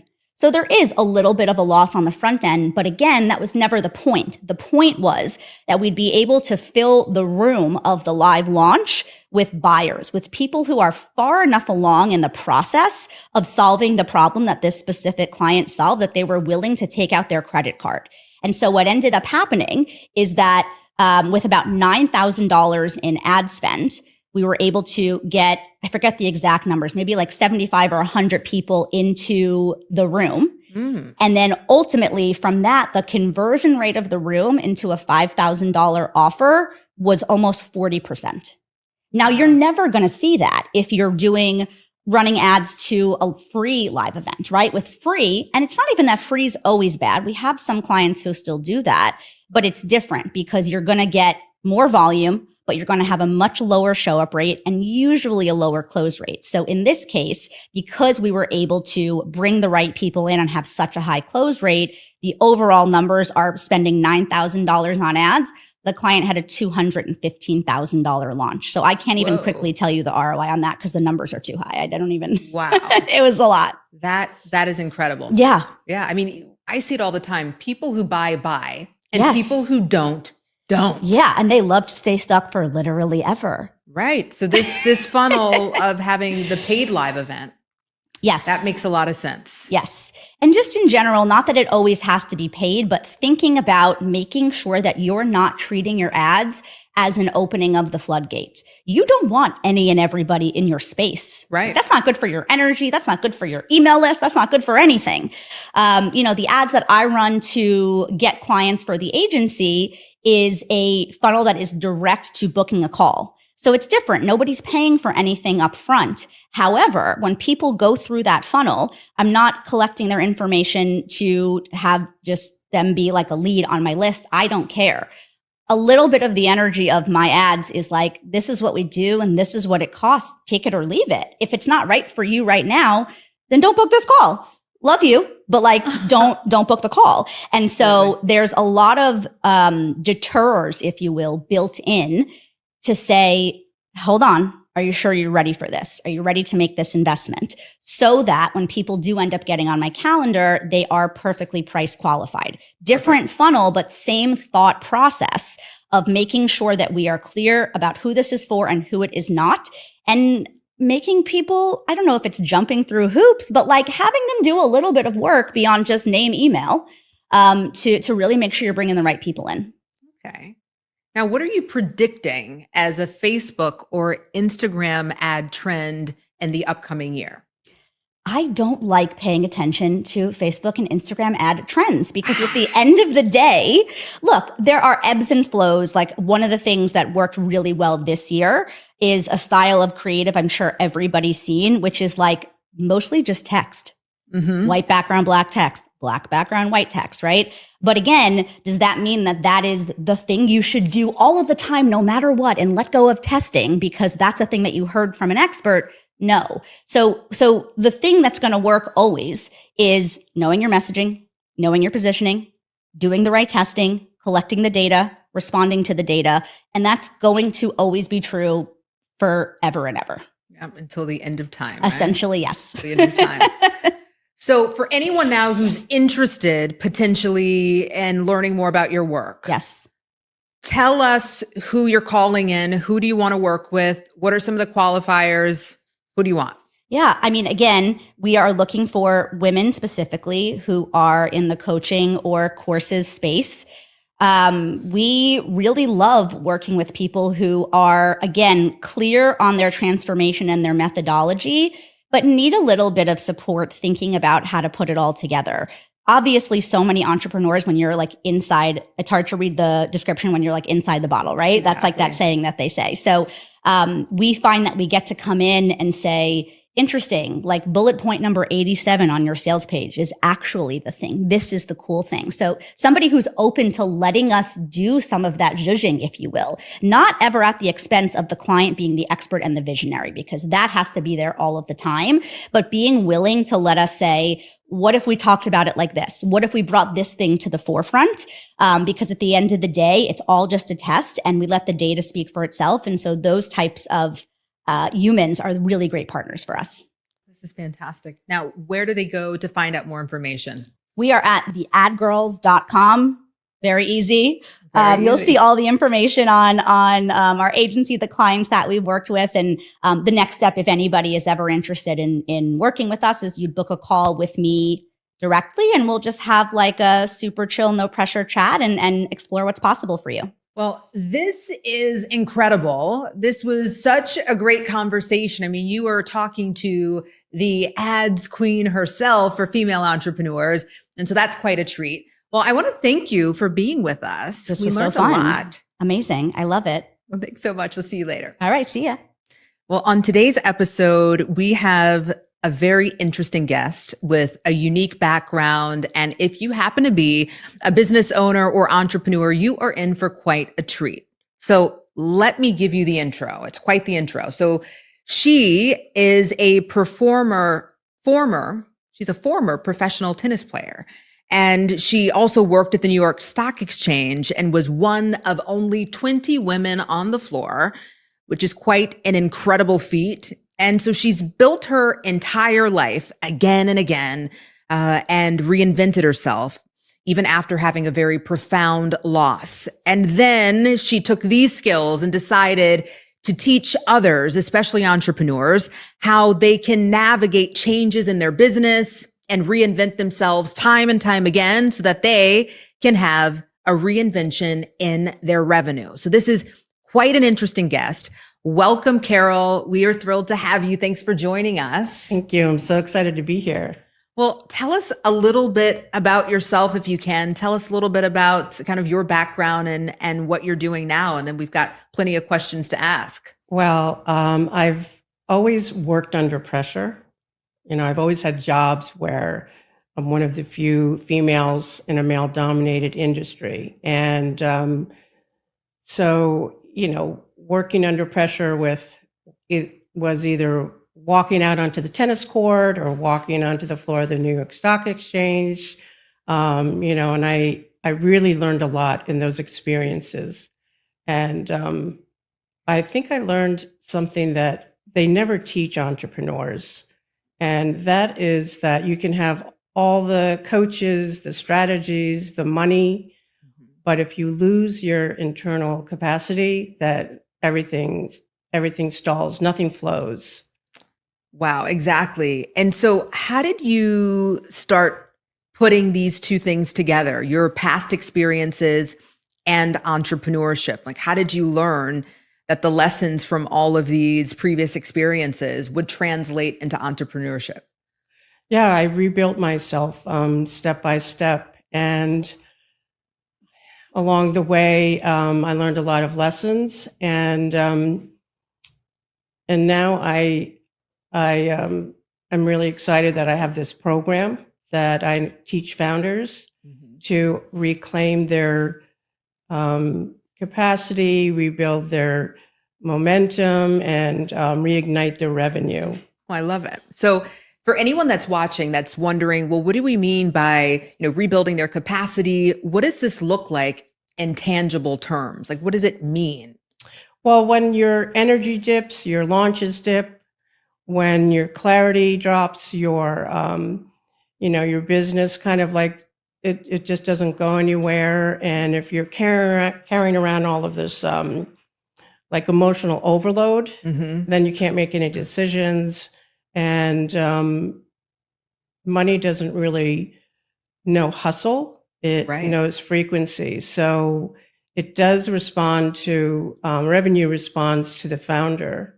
So that's why it's important to get, your flow back. Oh, I love this. Okay, so let's talk. If we've got an entrepreneur who is doing webinars and launches, or we've got an entrepreneur who is trying to land premium clients and the revenue is like up and down, tell us what you're attributing this to. Like, what's the secret sauce for them unlocking this? So it's a 60-day, it's called the Revenue Reinvention Program. And there's 3 parts to it. The first is we do the internal part, and where we reclaim your clarity and and work on your new identity. Right. And then we go into the business momentum and the speed of like your decision making. Okay. Because that's really important, because that's slowed down. And then we turn that all into revenue. So you're going to have better launches, you're going to increase your sales, and your business is going to like be reignited again. Okay, so talk to us about who this program is for, who this framework works for. So let's say there are 3 different types of entrepreneurs that you work with. Talk to us about this. So if we've got a plateaued founder, they can't get an increase in revenue no matter how many coaches or courses they're taking. Will this work for them? Yes. Okay. Yes. Okay. And what about women who are in transition, or entrepreneurs in general that are in transition? How does this work for them? Maybe they're jumping into a new business model. How would this kind of help them start unlocking revenue in a new business? Well, all of those identities, they really want the same thing. They're all reinventing themselves. One might be reinventing themselves like through their business. One might need a new identity, and someone might be reinventing like their entire life. And ultimately, they all want the same thing. They want more money, more clarity, more power, and they want their business to be reignited, and they want it fast. They don't want to wait around because money is time. I mean, time is money. Yeah. And so if their business has been stalling for several months, they want to change, and they want it to happen fast. And that's what I do. Like a lot of them can't figure out, like they think it's their strategy. That's the problem. But that's my special gift, is that I can look and see what the issue is, what the internal issue is, and then things can change really fast. Wow. And so I think that's one of the things that makes the revenue reinvention so interesting. Like lots of entrepreneurs are on these 6-month courses and they've got this 1-year mentorship, and meanwhile, no money's being made. Right. And for entrepreneurs, that's one of the, cruxes of what we do when money has to be made. And so when they join you, tell me what can happen in 30 days. So they join Revenue Reinvention in 30 days. What sort of tangible results can we see in their business? Are we unlocking money, or do we have more clarity? You tell me, what do we get? Yeah, a lot of things. First of all, they get their spark back. So they're really excited. They show up with passion again for their business. And that translates to they're, increasing their prices, and they're increasing them with confidence. Ooh. And their launches are really converting now. Like people don't only sign up, but they actually show up, and then they sign up for their programs, and they pay in full. They're not asking for like a 12-month payment program Wonderful. Or something like that. Yeah. Wow. And that's in 30 days. Yes. So then let's fast forward and we say in 60 days, at the end of their time with you, what are we getting? What are we seeing happening in a 60-day time frame? Are these things now stabilized? Because usually, entrepreneurs are in this up and down, feast and famine. So now that happened in the first 30 days. What are we getting in 60 days? Well, it's just going to continue to grow even more. And because with the more confidence you have, and the more clarity, the more momentum, and your business being reignited, it's just going to build upon. Each month it's just going to get stronger and stronger. And things can happen really fast, because a lot of times when you have an internal issue, you go to a therapist, or you sign up for more seminars, or you start reading more self-help books. And that can take time. You can be with a therapist for like 6 months to a year, and all of that's good. I'm not, I don't have any issues against that. But if you're an entrepreneur, you want your revenue now. And you don't want to wait 6 months, because you've got all the bills coming in. You have a lot of expenses to pay. So you want a shift to happen quickly. And that's what we do. And that leads me to my next question. A lot of people here are thinking, well, is the Revenue Reinvention going to be another course? Is it going to be about having another funnel? And what is it that's unique about how you're implementing things inside Revenue Reinvention that allows things to happen quickly? Is this customized to each person? Talk to me about this. Yeah. Well, we all know that, entrepreneurs are very smart. So you don't need another course, another funnel, or another coach or mastermind. So how this is different is we really work on the internal, your internal capacity and your clarity first. That's the first pillar that we work on. And then we work on momentum and your speed decision, which that's really stalled. So that's important. And then we turn that all into revenue.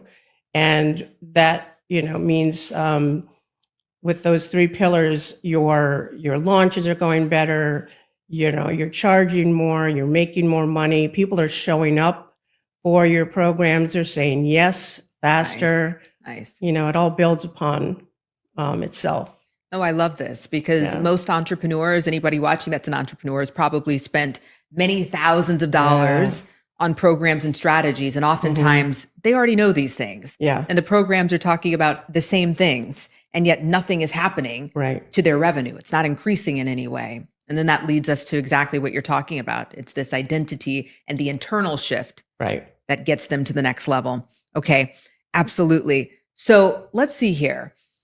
Talk to me about the type of customization that happens when people work with you. So let's say we've got someone coming in and they've been charging lower ticket prices and they want to move into premium. Are you going to customize a strategy for them, or are these people going to be in a group program? Tell me more about that. Yeah, I work one-on-one, and it is customized. It's not cookie cutter. And so you have to, like I said, you have to really work on the internal capacity. And then once we figure that out, we can work on the business, part of it. Absolutely. Now, who does this work for? Which type of entrepreneurs? Are we doing service-based, product-based? Who do you see the fastest shifts with? Service-based, if you're a coach, if you have any type Agency, of business, agencies, who's ever feels like their business is stalled, they're stuck, like they're not showing up with confidence, they feel like something's off. And that's the thing that most entrepreneurs don't realize what the problem is. Right. They think it's like either their strategy, or they think, they need another coach, or they need to join another mastermind. And that's where, like I said, where my gift comes in, because once we get to the root of it all, then Now we can go build back momentum. and, yeah. So talk to me about this momentum piece, because again, a lot of entrepreneurs, they're needing to make money like yesterday. They've got bills coming in, and now they're thinking, okay, now we're talking about the reinvention method, revenue reinvention. So how fast can someone really go from not even making $10,000 months to maybe having their first $50,000 month? Is this something that you see as sequential, or are they able to leap once they use your methods? How fast? Things can happen really fast.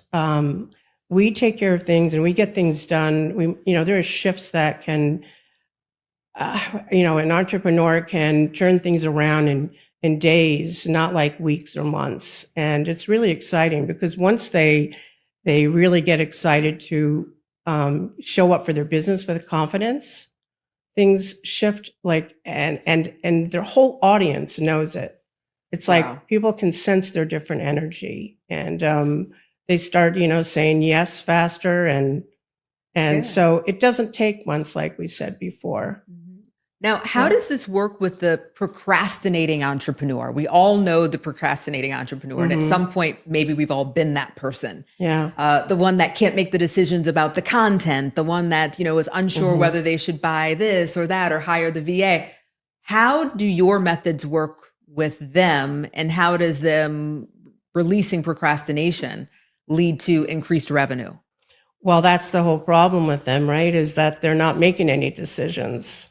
So once you help them with the clarity and the confidence, and then, once they have like true clarity on what their offer is, and then they have the confidence to raise their prices, then they're not going to be procrastinating anymore about putting a program out there or launching. The shift is going to change all of that. And correct me if I'm wrong, but this probably also moves fast, because again, entrepreneurs, they're smart. They've got the courses, the funnels, all the stuff already. Yeah. So things are in place to get moving, and they don't know why it's not moving. But the key is this internal shift. Yeah, because once, you get your internal shift taken care of, they can just start working with their strategies that are already proven.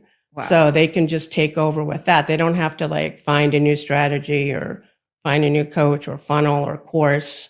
They'll just take off with what they already have. And that's what I tell a lot of people. There's no new information. So all the information about businesses, strategies, your content, all of that's already online somewhere. And if that alone was going to work, you would already have, a multi-million-dollar business, but you don't. not because you don't have that information, Right. but because there's something internal that's Right. not dialed in. And that's the difference between the people that are successful and those that are, having up and down months, they're plateauing, these types of things. Yeah. And a lot of times that the entrepreneurs don't realize they could have had, they could have gone through a divorce, or maybe they had like a relationship breakup with their business. Right. Their kids are off to college. And so they have like this emotional, like internal baggage or, feud that's going on. And they don't know what it is. They can't figure it out, but they know something's off. Mm. And once you fix that, then There you you can go. rebuild your momentum, and your revenue follows that. It Wow. all falls into place. Wow. Yeah.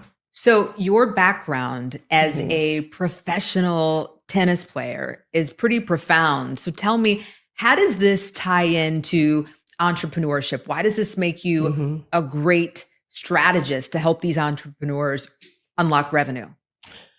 Well, as a tennis player, you have to have extreme confidence and really believe in yourself. And, a lot of people don't believe in you. And so you just have to really have an internal, strength of like the core of believing in yourself and knowing Right. that you can do it.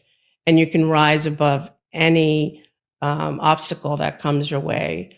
And that translated to when I worked on the floor of the New York Stock Exchange, because they really liked athletes, Mm. because, athletes are very competitive. Right. They're not really sensitive, Right. they're quick, they're decision makers. And so I think both of those really helped me transfer into like an entrepreneur world. Wow. Yeah. No, that's pretty cool because there's a level of precision Mm-hmm. that goes with both Right. of those that translates very well to entrepreneurship. Yeah, you can't hesitate. You have to be a quick thinker, Mm-hmm. Absolutely. make decisions fast, Yeah. And then in your life, you have experienced profound loss, Mm-hmm. right? And so, you mentioned a bit about entrepreneurs who are going through these transitions. Mm-hmm. Like, how do you feel an entrepreneur that's going through divorce or children leaving the home or they're moving or they're having a business breakup or a relationship breakup? How does this affect their money? Oh, tremendously. Their revenue stalls because they're not taking the same action. They're not showing up the same that they were. They're not showing up with confidence. They're probably lowering their prices, because they're feeling insecure about charging that much.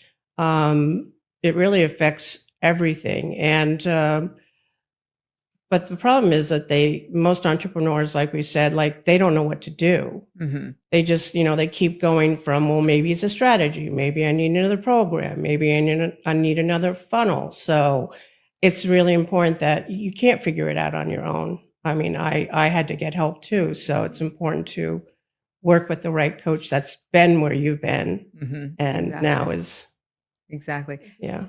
And I would say for the people who are watching this, we've said in 60 days in your program, everything can turn around. Mhm.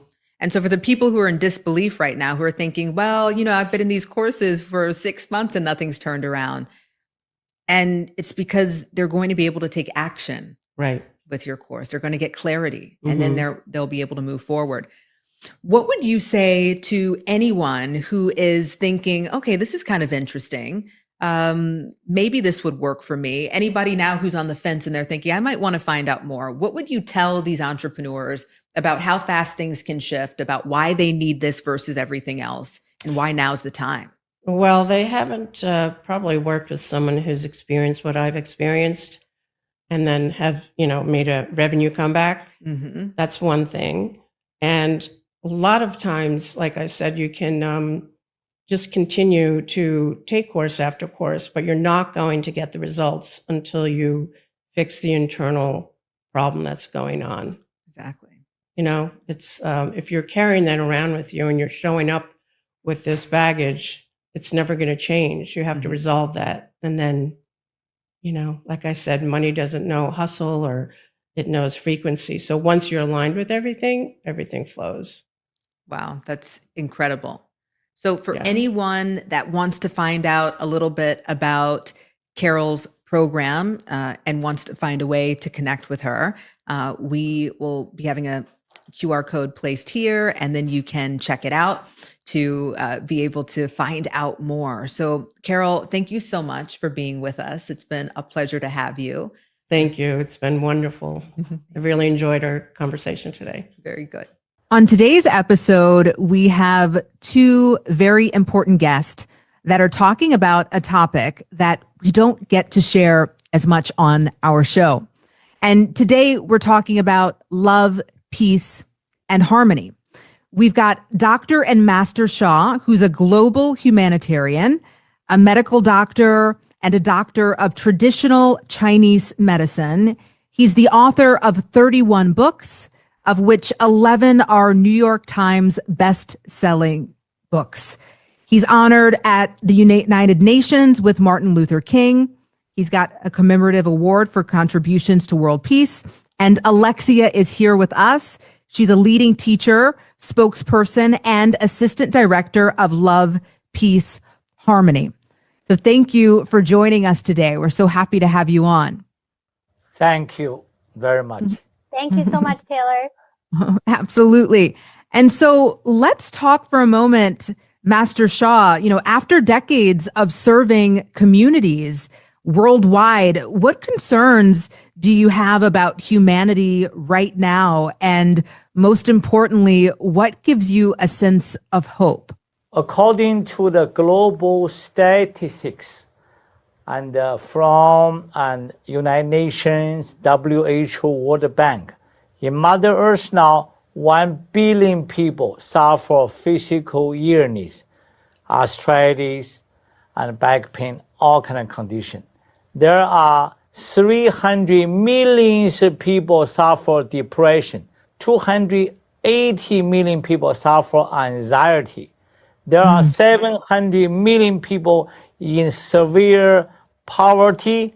There are 820 million people have the lack of nutrition. So suffering so much in all aspects. So now, today, thank you so much for the interview. We are talking about the love, peace, harmony. I have received a song from Divine about 17 years ago. Wow, that's incredible. I love how you've shifted us from the state of the world, but the fact that there can be love, peace, and harmony. So, Alexia, you had a thriving career in television and film before you stepped into your role with Love, Peace, Harmony. Can you tell us a little bit about what made you shift from telling stories and being on screen or behind the screen to building healing programs such as what this incredible organization does? Absolutely. Well, in 2016, I went on a trip to India, and after that experience, like my heart just completely cracked open. Because when I returned to Toronto, I realized after being there, I was volunteering in schools and I was connecting with so many people. And I was seeing like the polarity between like this disparity, like the poverty Master Sha is talking about. But at the same time, like this beautiful culture and music and the chanting. And my heart just exploded. And I was like, I don't want to just spend my life telling stories. At the time I was working in reality television. And I felt like I was lacking substance in what I was doing. And the first time I heard Master Sha singing the Love, Peace, Harmony song, I just cried because I was like, this is what the world needs. And so, you know, I really feel like that trip to India prepared me to have my heart open to receive the message of the song. And then from then on, I was so inspired by Master Sha. I was so inspired by the message of love, peace, and harmony. And I was like, I just want to change everything, and I just want to dedicate my life to just sharing this with the world. And then using those storytelling abilities similar to what we're doing here to share the message of love, peace, and harmony. Well, it's a great time to share what love, peace, harmony is, what its purpose is, and how it's helping the world. Master Sha, could you enlighten those who are unfamiliar with the organization about what it does and how they can be a part of this? I'm delighted. But before I answer your questions, I want to share with everybody how did I receive this divine song. About 17 years ago, I was in Bay Area, Redwood area, famous area, with 2 teachers. We can walking on the park. I said, dear divine, people understand communication with heaven, conversation with God. I said, dear divine, can you give me a song for healing? The moment after request, strong energy come down in my spiritual channel. It showed the rainbow light, go through my whole body. I open the mouth, lula lula li, lula lula la li, lula lula li lula, lula li lula, lula li lula. Not the Chinese, not the English, not the German. It's just a soul language. I teach soul language in my spiritual teaching. I teach thousands, 100,000 people worldwide, teach how to speak soul language. I know that the lula lula li is God's soul language. I said, dear divine, what does it mean for that? And he told me the meaning, lula lula li, I love my heart and soul. Lula lula li, I love all humanity. Lula lula li lula, lula li lula, lula li lula. Join the heart and the soul together. Love, peace, harmony, love, peace, harmony. So ask divine what this song can do. Then come to your question. Divine said, millions of people understand the sound healing, the vibration. People love the music. People love the song. It's a vibration in physics called a field. Einstein. E equals mc squared. Energy field. This is a spiritual light field. So later at the end, I may sing for everybody. Now I sing 2 sentences. I love my heart and soul. I love all humanity. So when we sing, we give the love. We connect with the heaven. Therefore, organizations, I went to the hospital and the poor place, people, no food, no house, any senior home. Where I go, we sing love, peace, harmony. This love, this energy, this positive light will affect people for physical, emotional, mental, spiritual, relationship, finance, because everybody understands positive information and energy. This is how this divine soul song can serve the mass. We have millions of people worldwide already sing this. In India, there's one organization. They have 1 million members. The founder found this song, and he made the rules at the beginning 5 minutes, at the closing 5 minutes. Whole organization, millions of people put the CD on. We have a CD. Alexia will tell people, you can share with people. People can have free CD, my singing. They put in a national organization. They told Master Sha, we cannot thank you, Master Sha. We cannot thank you enough for this song and the people energy, loving relationship, much less emotion, very effective in the work. This one song, the field has moved the whole organization for millions of people. Wow. Wow, that's quite a powerful story. I was going to ask you to tell us about the field that you mentioned with love, peace, harmony, but I think we just felt that. So that's so incredible. Wow. And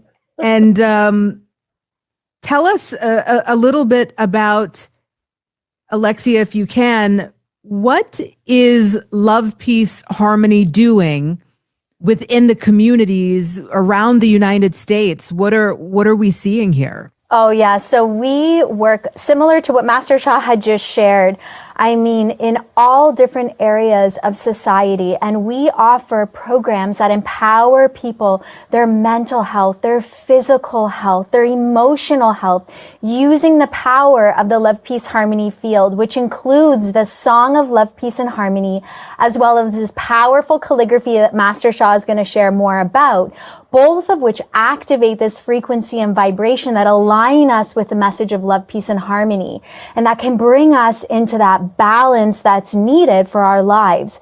So we have 10 flagship programs right now, all the way from working with children to youth empowerment programs, adults. We have a program that works specifically with frontline workers because we know the stress that they deal with. We have programs that deal with family harmony. And it's all about bringing love, peace, and harmony to 2 billion households. We know that worldwide there are so much dysfunctions at home. And when we heal our home environment, we heal the world. And we bring communities together. So it's about strengthening communities. We go into shelters, schools, hospitals. We work with governments and more. And so we use this message and we use the creative field that Master Sha has created, as well as our specialized programs. And we have volunteers around the world that offer these programs in these communities in need. Wow. Well, this is a fantastic time for anyone watching to click the QR code that's on the screen. And the QR code is going to take you to learn a little bit more about love, peace, harmony. And you could find out more about these programs there as we continue to speak. Well, I'd love to hear from Master Sha a bit about the calligraphy and how this is a part of Love, Peace, Harmony. If you could share a bit about that and share with us. We see the lovely calligraphy behind you. Yeah, I'm delighted. There's in Toronto University, there's a Professor Li Qiuyun. United Nations honor her as Chinese top professor in language. Big name, China, Tsinghua, Beida University, like Stanford, Harvard University in the States, top university. She was the regular guest every year before she's 100 years old. After she reached 100 years old, and I met her in one chance, she has, and she shared with the public, we have a documentary, she has incontinence. So people introduce him for me, I'm the acupuncturist, I'm an MD from China. So therefore, I went to her home and I saw her calligraphy, beautiful. I said, wow. I said, Li Lao Shi, the teacher Li, I said, can I learn this? And he didn't answer. She did not answer me. She said, can I get acupuncture? I said, of course. She laid on the bed. I put one needle below her navel. I put one needle in, the electricity feeding downward in one needle. Her incontinence is solved. 102 years old woman. And by the way, people can go to social media. There are 1,000 stories of my service. I always say people's result on my report card. I do not to see just now more and more medical professionals come learn from me. Basically, I do spiritual healing. Now, love, peace, harmony is sound healing. Very popular sound healing. Then I said, I want to learn. And she stood up. She's short. She put her hand here. I cannot forget that moment. She said, Tai Shi is her teacher. Her teacher transition already. Her teacher is the last emperor's teacher. In China, emperor's teacher who taught her. She was burning in a palace. She said, Tai Shi, her teacher, is the teacher of the emperor. She said, I have made a vow that I cannot share this secret writing to anybody. But now I'm more than 100 years.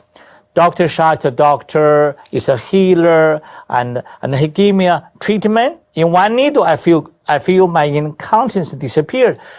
Can I ask permission? And he's doing this. She did a soul communication, spiritual. She did a spiritual communication. Then for 2 or 3 minutes, I will sit down there and try to listen. And I pray, I wish her teacher can approve. So after 2 or 3 minutes, she opened her eyes. Yes, I can teach you.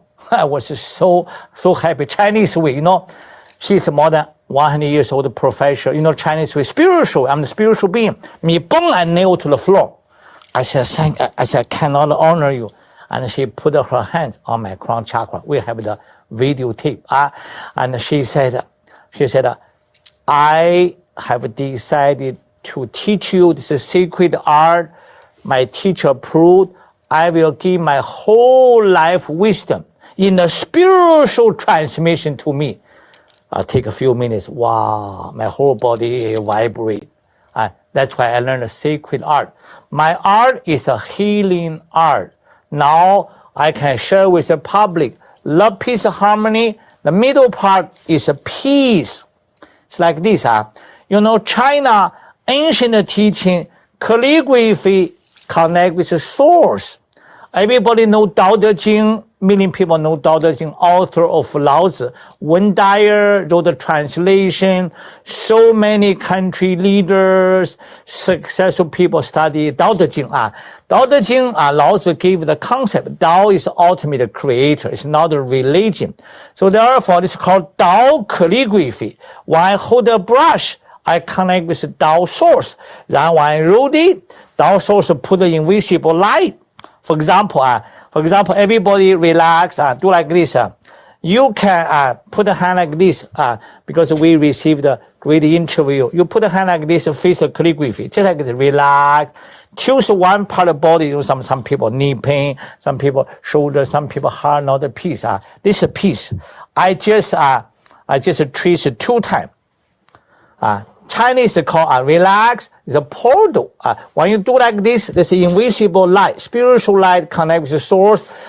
You know, high level spiritual being from heaven, and to help us. Ping means peace. 平安 peace, 2 words.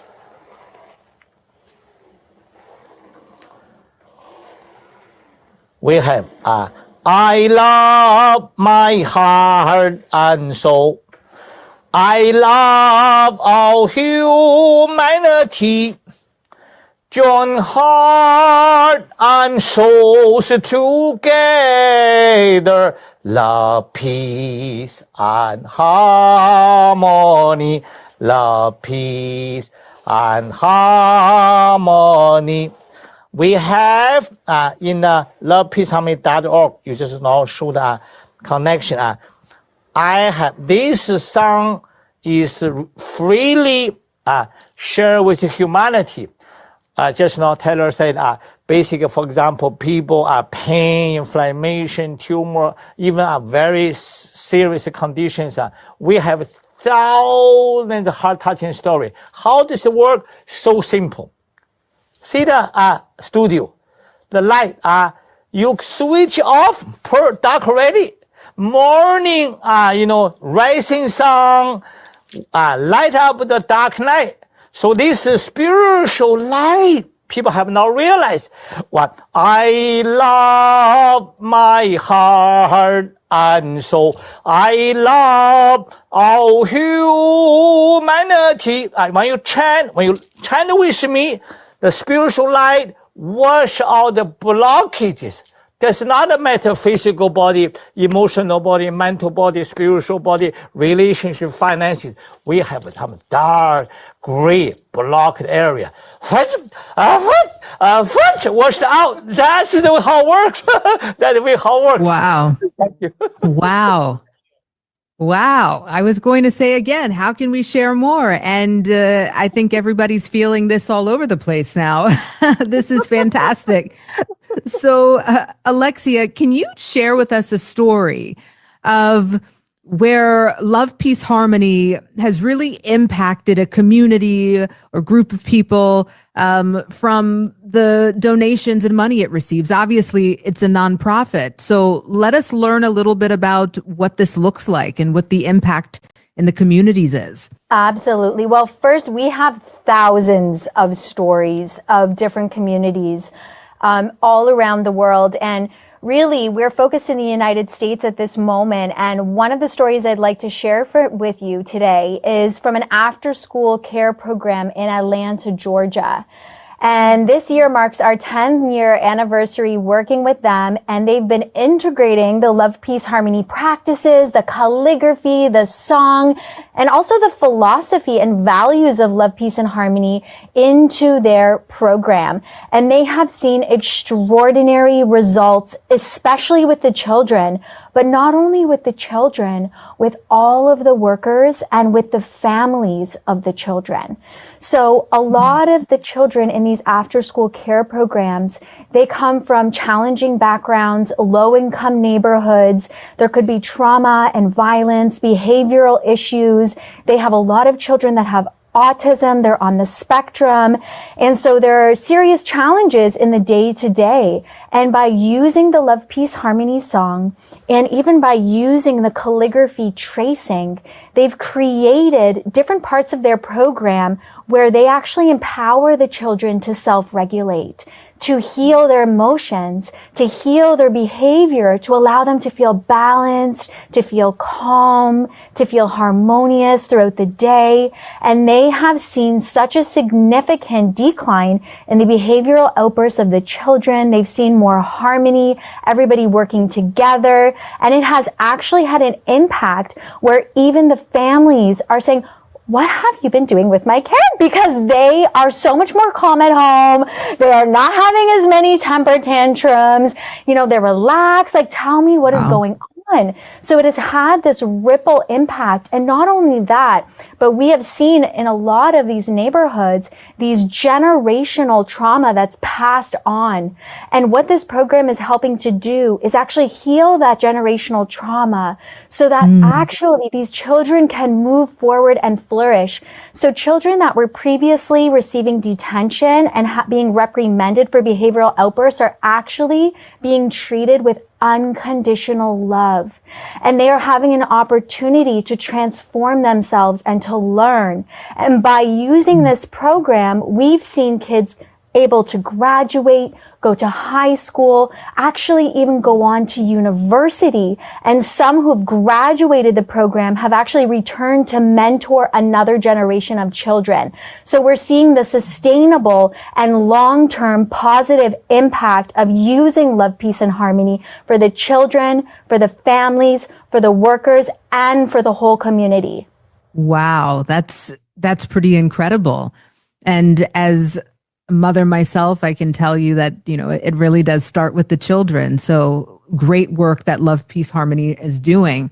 Now, in order to keep your organization sustained, what are some of the milestones that you're looking to achieve in this coming year in terms of donations? And tell us a little bit about that. And how do the donations, you know, work?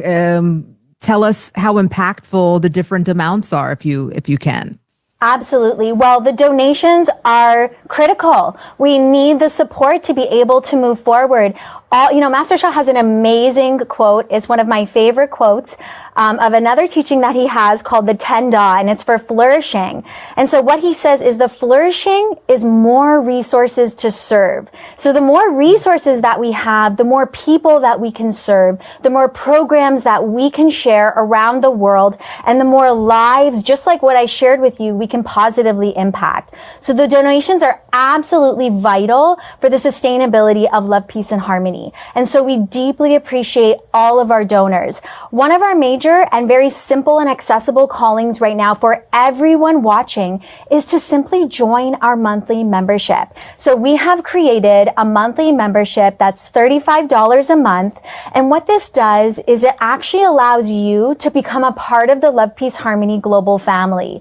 And you have an opportunity to be with Master Sha each and every month, to have amazing updates on what is happening with our programs worldwide, where your funds are going to, the impact that they're creating, and also for yourself to actually receive the power of the Love, Peace, Harmony field, experience practices and meditations, and access our online membership portal. So we always want to be giving back to our donors as well as the amazing communities that we serve. And additionally, the QR code will take you direct to our donate page where we welcome donations of any amount that go directly to our programming. And this is programming that, as I mentioned, impacts every stage of life. So we work in the senior care homes, within hospitals, we work with governments. One other example I would love to share with you is many of us are aware of the fires that happened in Maui in Hawaii a few years back. And so we work very closely with the mayor in Maui, and there are 11,000 families that actually lost their homes that are being rehomed. And so we are working very diligently on the ground to bring healing from this traumatic event and to also work in a culturally appropriate way with the Hawaiian indigenous community as well as the mayor to actually bring love, peace, and harmony to each and every household in Maui. And this is just one example. We also collaborate in Los Angeles and in other areas around the world where we have smaller scale programs such as the after school care program that I mentioned to you in Atlanta, as well as much larger scale programs, even in harmony with the government, so that we can bring love, peace, and harmony to the 2 billion households worldwide. That is our goal as quickly as possible. Wow, that's wonderful. Well, can you share with us, Master Sha, any last words for people who felt the field and all that you shared with us, who are wanting to get more involved in love, peace, harmony? Please share any parting thoughts.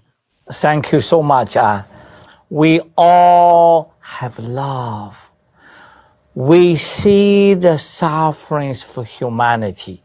My heart, 3 of us here, we call you to give your little donation to us.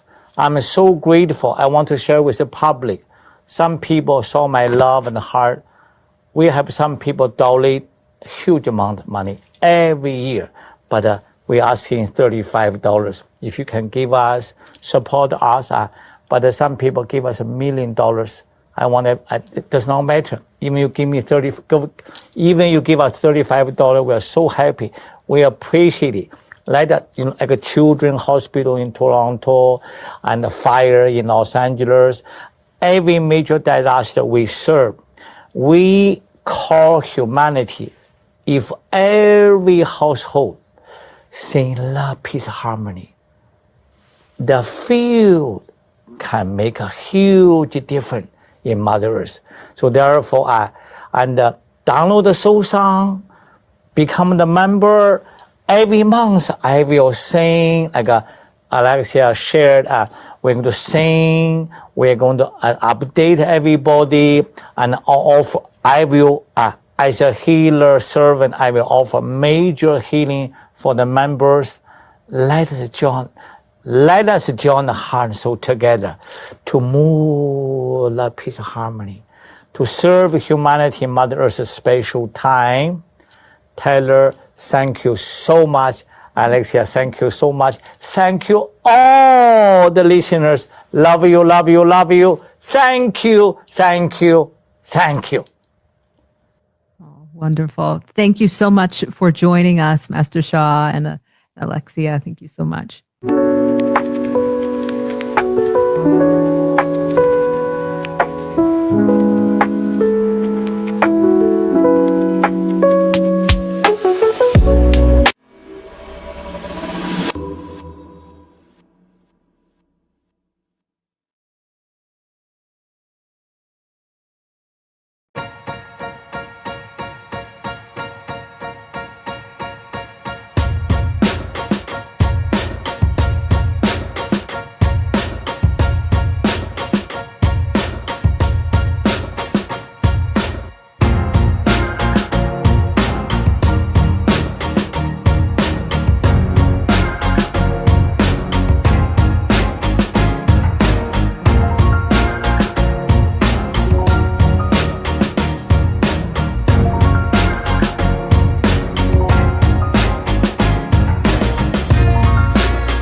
our next guest has quite an interesting background. She's helping women that are 40 plus navigate their lives and turn their stories into income. She's got a very diverse background, having had her own life rewritten and learning how to monetize it. She's now teaching other women how to do the same.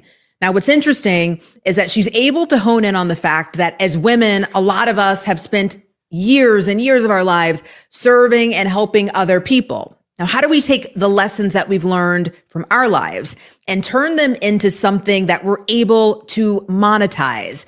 Now, I'm so excited to welcome her. Coming to the stage is Donna. Welcome. We're so happy to have you. I'm so excited to be here, Taylor. Thank you. Fantastic. Well, tell us a little bit about you and what inspired you to start helping women over 40 plus. What were you finding was a common ground with them? What I was finding from everywhere I would look on radio, TV, I would see these women that were just like, I haven't done anything with my life. I need to do something with my life. And I thought, well, that's a sad situation because everybody has a story and everybody has something to share.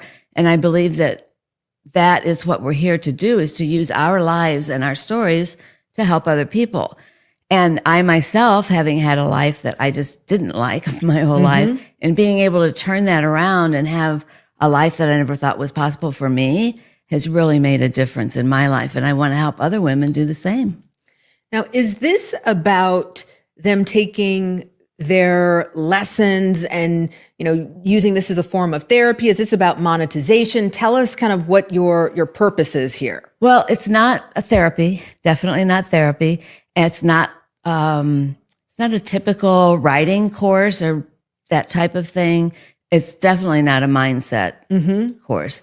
It's more that we just extract what they already know and what they already have lived, and helping them get that into a format that they can share. A small book, mini course, just different things, and then we can monetize it, and they can make money from their story and make an impact at the same time.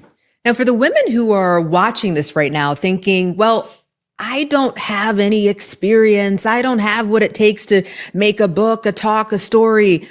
What would you say to them? What are they getting from their lived experiences that allow them to do this? Everybody has a story, and everybody has a story that deserves to be told. And I believe that I can help pull out the golden pieces of their story and help them mix all those together and to make a really nice, like I said, a book or a course or something like that. Right. So let's talk about it. The program is called Rewrite and Rise. It's a 60-day program. And so walk me through this. I know that you've shared that from this program, women can learn to write their own books, to come up with their own keynote talks, to get paid for that, to make their own workshops or courses or digital products. And so what are we doing with their story that allows them to do this? Well, what we do first is we get a story map. And what that is we just map out their story. It's a lot of journaling and just figure that out so you come away with a sense of, oh, I do have a story and I do have things that have happened in my life that I could share with other people. And then this next phase is we kind of structure it. What fits for that particular woman? Is it a book? Is it a keynote talk? And then from there, we just do the final pieces to get it out in the market and monetize it and take it from there. Well, you've been in the entrepreneur space, for some time, having done different endeavors yourself. What made you realize that this was not just something that you could do personally, but that every woman, especially women over 40, had something that they could monetize? I think it's because I got tired of hearing that I don't have anything that anybody would want to hear about. And it just made me so sad because like I said earlier, everybody has something and there's people out there waiting to hear it. You just have to help them see that they're just as important. They may not feel it at the time, but by they're finished with Rewrite and Rise, they see it. Wow. Now, there are a lot of women watching who have probably at this point invested in courses and programs. Maybe they got a digital product thing or they're working with a mentor and nothing happens. There's no monetization happening. And so now they're thinking, okay, here we go, rewrite and rise. This is another one of those things that's going to sit in their closet or another course they're not going to attend the Zoom call on. How is this different? I think it's different because it's not just one thing. It's not just, oh, here's how you do digital products, or here's how you learn how to do public speaking. It takes the whole person, the whole woman, and looks at her life and gets her to a point to where she can really embrace her life and take it in and honor that. And then look at the parts that maybe she doesn't like so much. And that's where the rewrite comes in and rewrite those and get some peace. And it's just taking that and then going, oh, wow, then I can make some money too. It's just different in that way that it adds it all together. Now, how do you take a personal story or your lived experience and turn it into a business? Walk us through it. So you've got this life experience that you have, these lessons that you've learned. Are you turning this into a framework, a method, a system, and then monetizing it? How does it work? That's exactly what we do. We turn it into a framework. We go through the 90 days. Like I said, the first couple of weeks, we do the formatting, the story map. And then the next week is when we just kind of put it together. How's it going to flow and fit her to what she wants to do, what she's comfortable with. Some women have no idea what they want to do. And so we can explore different avenues. And some know exactly, I want to write a book. So that's where that comes in. And then it comes in on how do we get that message out there? And how are they comfortable in getting it out there? Because not everyone's comfortable with talking in front of people. How are they going to get their message out? And we just help work that out with them too. So it's a series of steps that we go through, and we don't go to the next step until you're ready to. Okay. So it meets people where they are. Exactly. Now, you said something right before we started airing, and you said that women over 40 are sitting on a gold mine. What do you mean by that? Well, I mean, by the time we reach that age, don't you think we've gone through a lot? Absolutely. Yeah. Well, I'm a little bit past that age, so I can tell you that you really go through a lot. And that's it. We've so much wisdom, so much experience there. It's so fascinating. I love to talk to other people, other women, and hear their stories because they've been places I've never even heard of. They've gone through experiences that I've never seen. And I just love that. And to bring that out of them and to get them to see that it's golden for them too. They just take it for granted. They don't give themselves the credit for the lives they've had. So are you saying that a woman can have nothing and then from scratch start a business in 90 days? Please take us through the process. Yes, I said that. Yes, you can. So take a woman who thinks she has nothing to share and nobody wants to hear her story.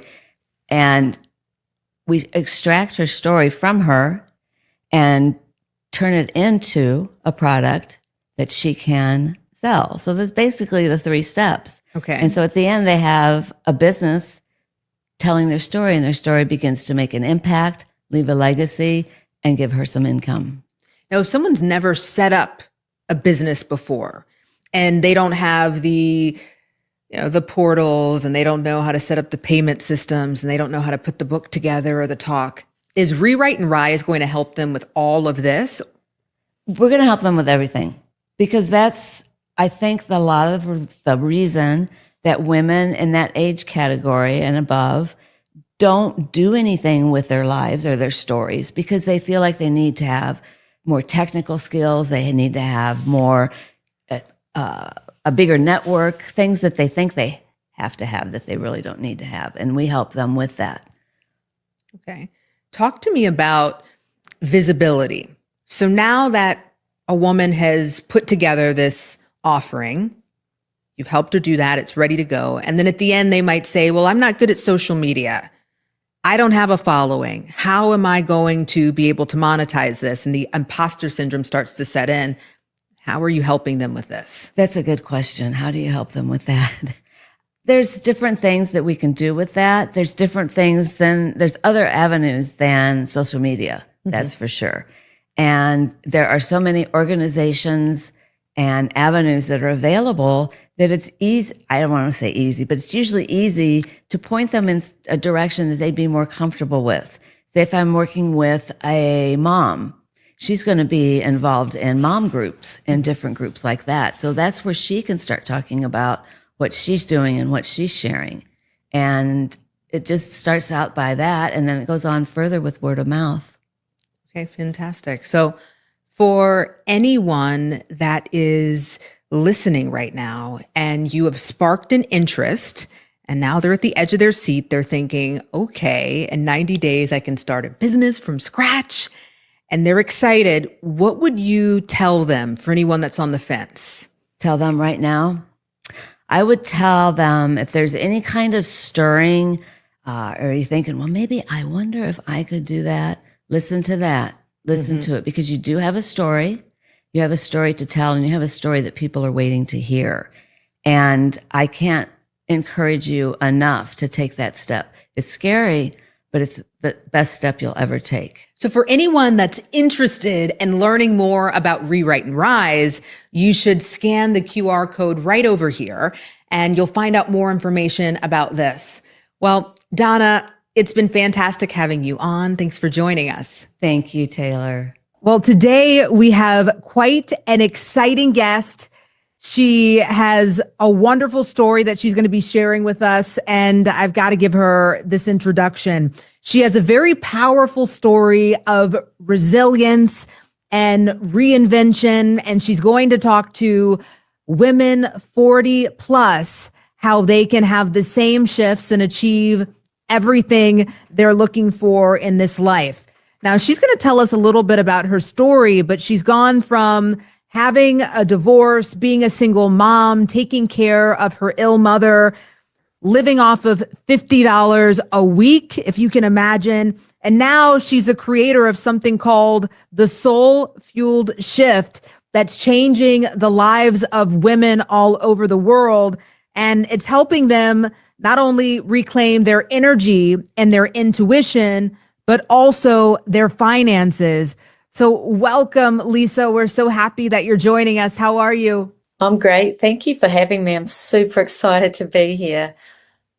We're so excited to have you. So take us back. I mean, you've got this incredibly powerful story.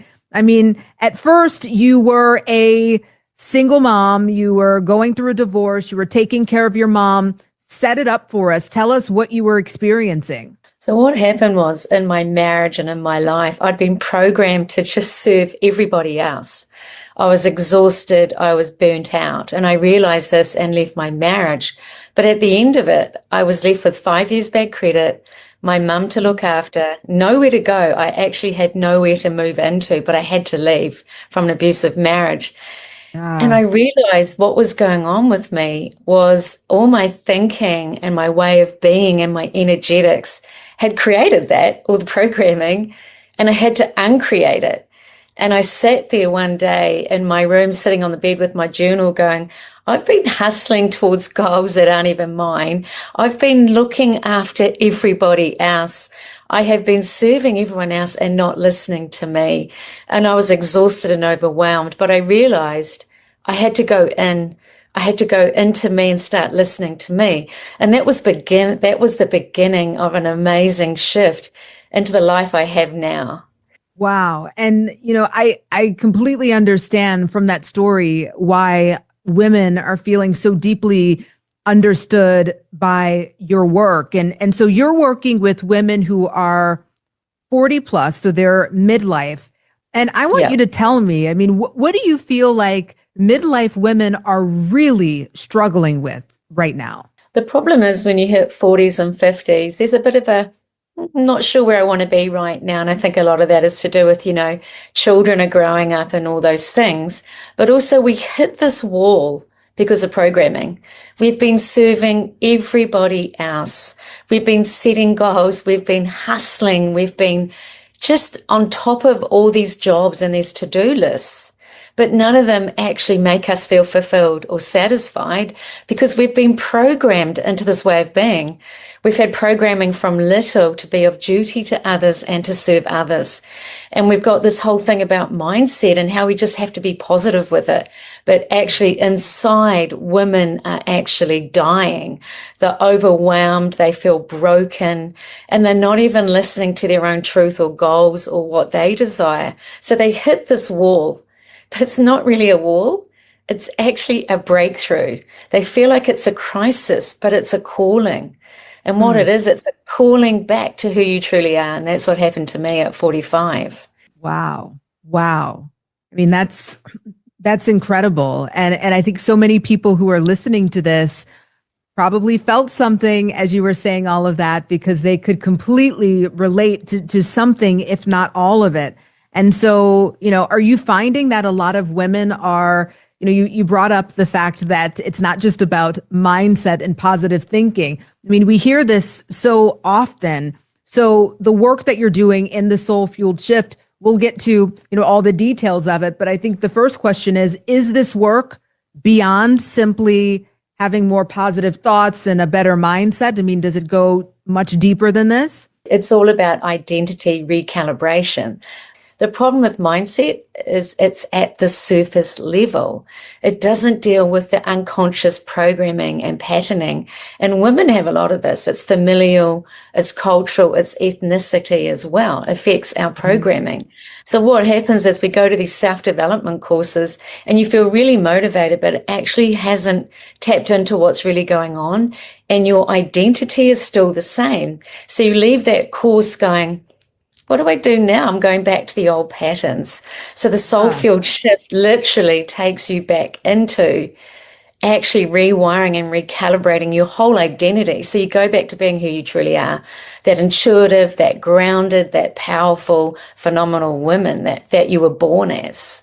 Wow. And I was planning, that we would get to this in just a minute, but it feels so on point right now.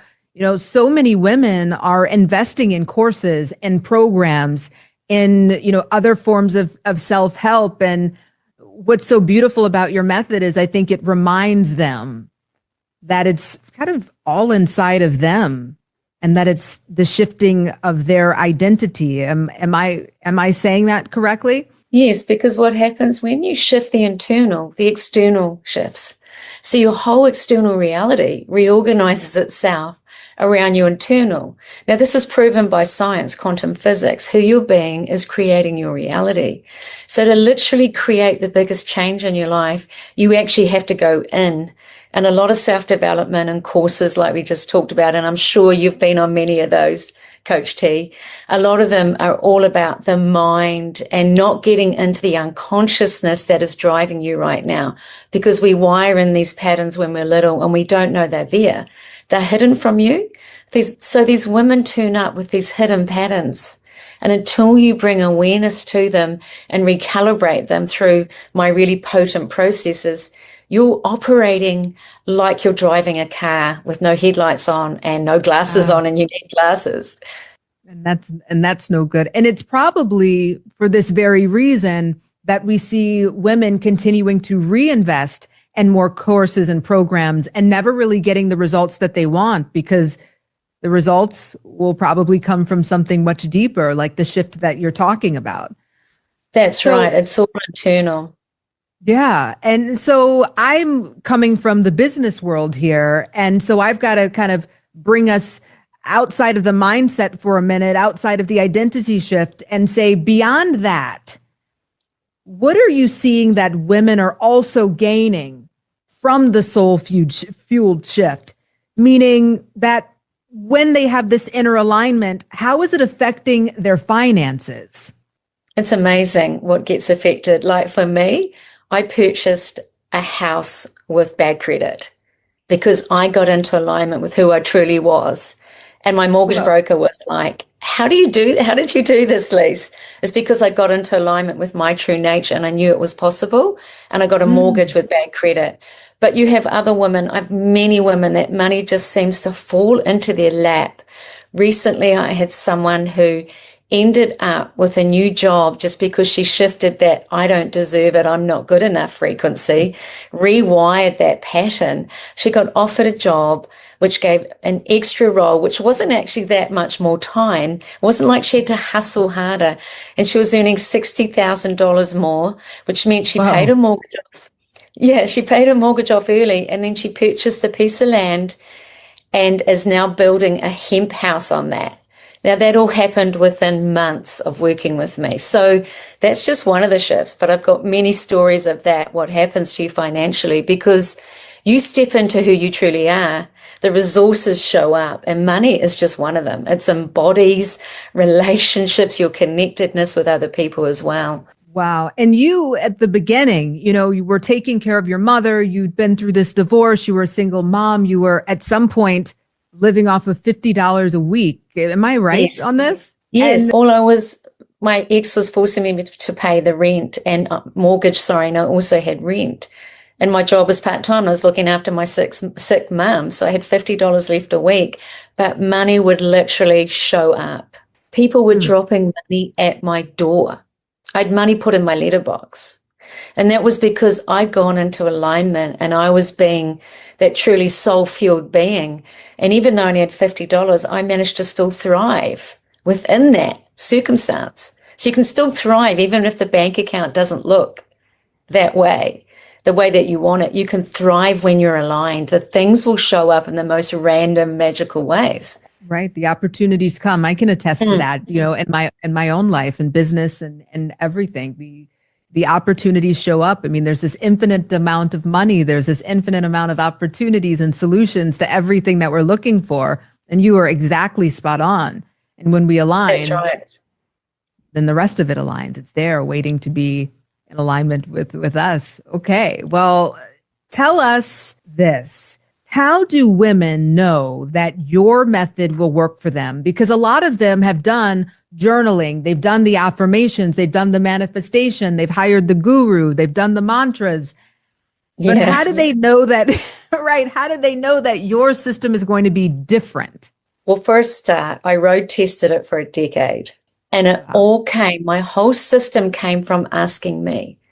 So my system is not about someone else's processes. I'm not a business. I don't need a process to put ads on Facebook. I need a system that takes me internally into what I know is right for me, what's congruent, what's aligned for me, what feels good, what do I desire. So what my system does, the Ask methodology, is you ask yourself, and you create your own inner compass. Well, it's already there. We're activating you to access your inner compass. And when you do that, guess what? Your own map shows up, your own soul map. And when you have your own soul map, there's no need to be looking at what anyone else is doing. There's no need to be hustling or trying to find a new course. You listen to you follow it, and the resources then align with that map. That's how I know it's going to work for you, because you're the only one who knows what's right for you and you know how to get there. Wow. Well, one of the reasons that I really wanted to have Lisa on is because she's so in alignment with what she teaches, and she embodies it and she bees it. And I've witnessed this. But you said something that lets me know that you're the real deal. And you said that the tools are really within all of us individually, that we'll have our own roadmap. And so many of the other people out here are telling you that the path forward is their roadmap, that being in their energy and their alignment is going to get you there. And you're empowering us to know that it's all within us. So when someone joins the Soul Fueled Shift, what can we expect? I mean, is this something that's going to take us 6 months to get results? How fast can we get results, and what can we start seeing? Well, what happens is straight away, I'm working with you once a week in a coaching session, group coaching, plus there's an app. So you've got this support all the time, but straight away what we're doing is going, where are you out of alignment? And straight away, I'm giving you that support and tools to shift back into alignment. And as soon as you start making those micro decisions, they can be the tiniest decision, like, I am going to actually not do that exercise anymore. It's not congruent. So my energy shifts and changes can be the tiniest thing. And what happens is your outside reality, as we said, starts to match that. So it's within minutes or hours. I've got a story of where I shifted something around failure, and 2 hours later I got offered a gig to house sit in a $20 million house in Sydney, looking after my friend's kids. That happened 2 hours after I shifted out this energy of failure. So it can happen within minutes or hours. And you will be supported by me in those group calls, but also there's a course. So if I'm not available and it's 3 a.m. for you, you pop into this very not onerous you pop into the space where there's little micro things that you can do, like worksheets and journaling, but it's not your typical journaling. You're not asking someone else to sort something. You're listening to you, and you can practice these little micro steps and processes that will take you quickly back into recalibrating, back into being soul-fueled and soul-led, and quickly back into alignment. So those things start showing up within minutes and hours.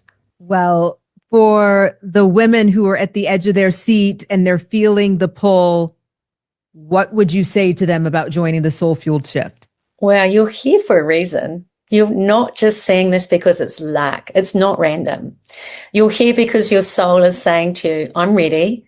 It's time for me. I'm done with the serving. I'm done with looking after everyone else. I know all this hustling isn't working. So it's your time, and it's now. And you know it's the right thing for you. And Soul Fueled Shift is the container that will get you there safely, permanently, and powerfully. And we've only got another 20, 30 years left. And what do you want it to be? I know what I want: traveling in the winters, being someone who's got choices that other people think they don't have, and all these possibilities. So I say, go for it. Come and join me. Wonderful. Now, how do they get in touch with you to find out more about the Soul Fueled Shift? Please tell them. There's 2 ways. You can find me on Instagram at Soul Fueled Sister, and I'll give you that spelling of fueled because it's the British, Fuelled. So it's Soul Fueled Sister. And then you can find me on Facebook. It's exactly the same. You can put in facebook.com/Soul Fueled Sister, Fuelled for fueled. Well, wonderful. Thank you so much for joining us. And for anybody who's on the fence, send Lisa a message, because it's going to change everything for you. And this program really meets you where you are to take you wherever you need to be. So thank you for being with us, Lisa. Thank you for having me. I'm super excited to be here. Thanks for the opportunity. And I'll see you in Soul Fueled Shift. See you there. Bye. Well, welcome. Today, I'm so excited to talk to our guest, Ashiana. She has quite an incredible background. You've got to hear this. She's had 8 years in financial accounting. She spent 8 years with online business operations, 15 years as a bookkeeper, and her specialty is really helping people scale their businesses in a way that allows them to see where the money is. This is really important stuff. She's overseen portfolios that are $2 million to $10 million. And she's managed all these clients at once. And her claim to fame is that when clients hire her, she ends up increasing their profit margins by 18%. Can you imagine this? Now she's developed a strategy that is teaching entrepreneurs how they can build forward-looking financial systems that will allow them to take more money home in their business without necessarily making more money. And so without further ado, we're welcoming Ashiana on. Hi there. How are you, Ashiana? Fine, thank you. And how are you? I'm doing well. Okay, we're going to dive into this stuff. Now, every founder has a story. In 2019, something happened to you in your consulting business. In your consulting business, I believe you hit $250,000 in this business. What happened? Well, when I finally forced myself to look, I discovered the truth. 60K went to contractors, and I had obviously hired reactively. 50K went to taxes I didn't plan for. and 40K went to personal expenses I couldn't actually afford. The Wow. rest scattered across subscriptions, investments, and expenses that I never tracked. I had no cash flow system, no budget, no forecast. I was making decisions based on how I felt, not what the numbers said. Right. Bookkeeping records told me what happened, and last month, not what I could afford next month. And what I had realized, No, please. And so, Sorry. yeah, what was your big takeaway from this? there were three things. Money doesn't manage itself. Revenue means nothing without a system to manage it. Tracking isn't enough. I need a forward-looking system that told me what to do next, not just what already happened. You can't scale without systems. Scaling revenue without financial infrastructure is just expensive chaos. I had been confusing revenue with success. I had been scaling my business without scaling my financial systems. It was like building a house on sand. Absolutely. And so we're going to dive into that a little bit more. You know, a lot of entrepreneurs are in the game of constantly trying to make more money every month. I mean, do you see this with your clients? Yes. And so Yes. is it that they need to make more money every month, or is it something else that needs to be done? It basically works on, at the end, it works on not only your revenue, but it works on maximizing your profit. That is the aim at the end of the day. And most entrepreneurs focus on revenue and not maximum profit. Right. Oh, that's exactly right. That's exactly right. So in your business, you'd hit the $250,000 mark, and then you realize that you didn't really have any money to spend. I mean, that's a lot of money. So this is incredible. So once this happened to you in 2019, you know, it's kind of an interesting moment as we were talking before. You know, this also mirrors a little bit of what you learned in lessons from your father, right? Your father had a small business. Tell us a little bit about that. There were certain patterns that I had noticed when I was growing up. The first pattern was check to check cycle. Every month, it was the same cycle. Money would come in from a big client payment, and for a few days there was relief. My parents would relax, but within the week, the tension would return. Bills were due, payroll was coming, and the scramble would start again. I watched my dad work 72-hour weeks, bringing in revenue, but never building it. In other words, a cushion wasn't built. It was always feast or famine, always reactive, never proactive. And I'm assuming, oh, I'm sorry, go ahead. There were different patterns. There was the avoid and hope strategy. The revenue doesn't equal security reality. The no one talks about it rule, in a nutshell. Right. These are things that anybody watching right now that has a business can relate to, right? Those high moments when you have clients paying, and then the next day or the next week's feeling like you're back to being poor. And so, you know, here's the interesting piece. When I'm talking with entrepreneurs, a lot of them are saying, well, I've got a bookkeeper. So Ashiana, you tell me, if people have a bookkeeper, how is what you do as a fractional CFO different than them having a bookkeeper? Bookkeeper records history. It tells you the past. A CFO will tell you the future based on strategic decisions. In a nutshell. Okay. And so if we're wanting to have a more positive future in our business, have more revenue, then the answer is we need to be having a CFO. Is that what I'm gathering here? So if someone has a bookkeeper, should they also have a CFO? Yes, so the strategic systems can be built, and once you have strategic systems built, you'll be able to make strategic decisions. It is no more guesswork. There's no more, besides the guesswork, there's no more fear, there's no more uncertainty. It's basically like a ship without a rudder when you just have a bookkeeper only, because you're aware of what has happened in the past. But you can change the future so that you can maximize your profit. And that can only happen if you have strategic systems in place. Exactly. So talk to me about this. What are the type of entrepreneurs that you work with best? What types of businesses do they have? What's the revenue that they're currently making? It will work with online entrepreneurs, coaches, consultants, both male and female, and the revenue will be based from $750K to $1 million. Okay. And so what are you seeing when you're working with these types of entrepreneurs at this revenue point? What are you seeing are the hidden money leaks? Where are they losing money that they have no idea about? Where is that? Where's the money silently disappearing?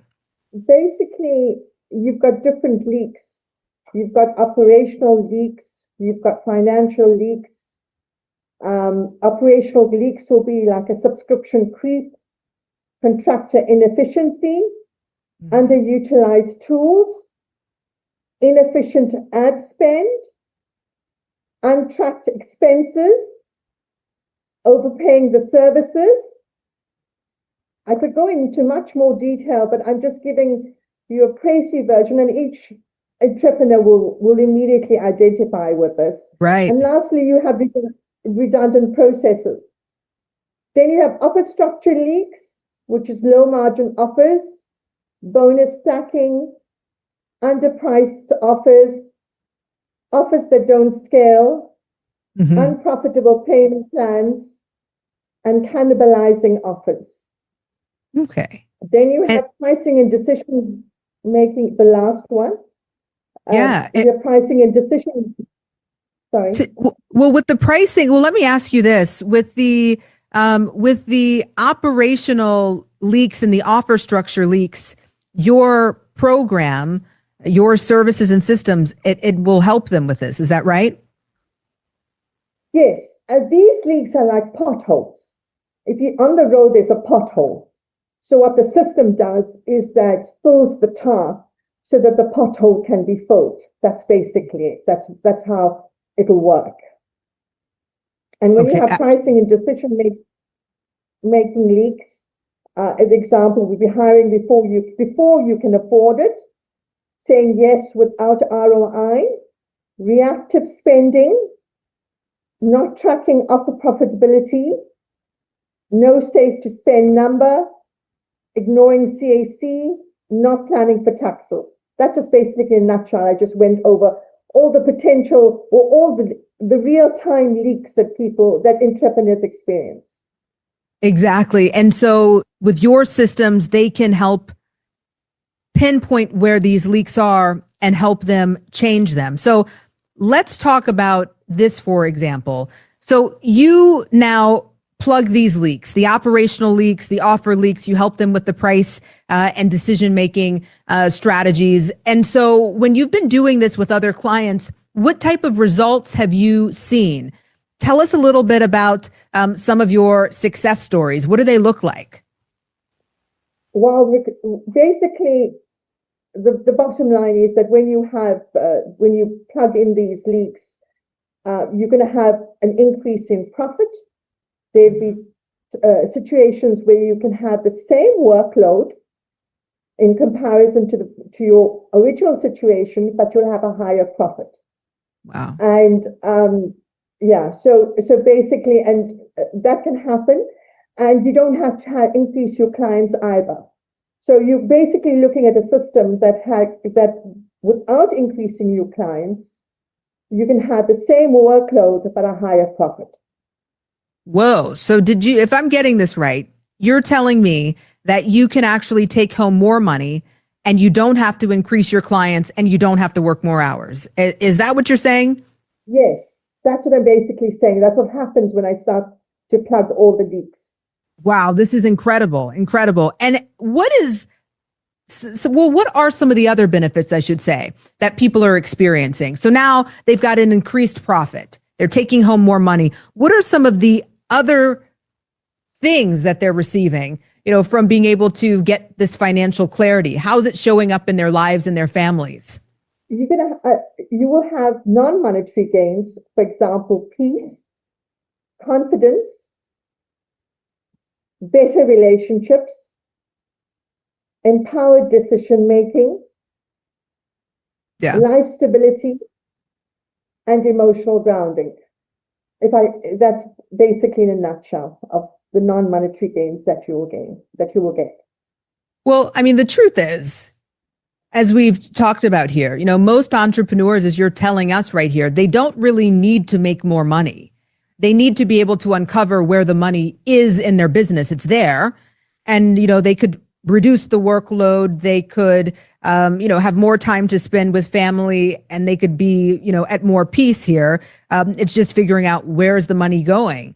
So tell us about your system.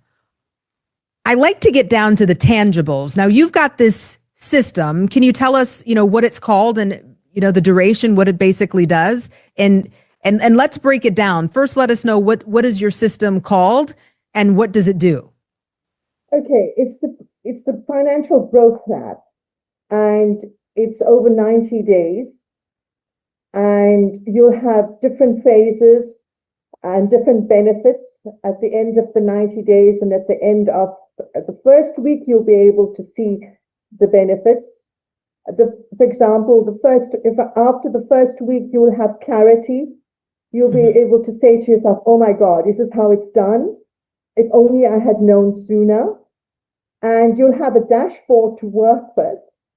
And in the Financial Growth Lab, in the Financial Growth Lab, you'll have the different types of dashboards to work with. And you obviously will have increased confidence and clarity after the first week. Then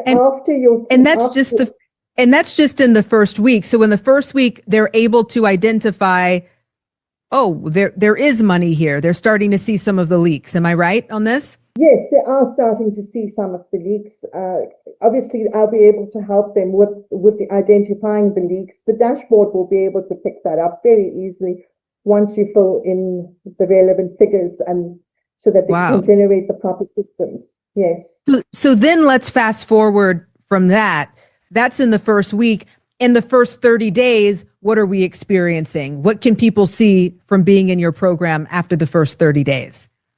Of the first 30 days, basically, what's going to happen is that, are you talking about the first 30? Sorry, just let me clarify. You're going to talk about the first week, and then we're going on to the 30 days. Am I right? Right. So in the first 30 days of your program, after the first week, the next timeline we'll jump to is after the first 30 days of them implementing your system in the Growth Lab. What type of results are they getting? Okay. You're going to have, what we were doing at this stage at the end of the first month is that you would have been building a forward-looking financial system. That system is not complete, but it's enough for you to make decisions and to see where all the leaks went, and also for how to rectify these leaks. Also be able to look at the CFO dashboard at a glance and determine the business health. But this is not the full business health, because we just at the 30-day mark, not at the 90-day mark. But you'll be able to see the glimpses of what is going to come forward in the 90 days. Mm-hmm. Also, the proper plan for paying out taxes and investments, expenses, etc. Right. And you'll have a cash flow forecast for strategic decisions. But these are mini strategic decisions, because the main system at the end of 90 days will show, and that's when you'll be able to make major strategic decisions. And what does that look like?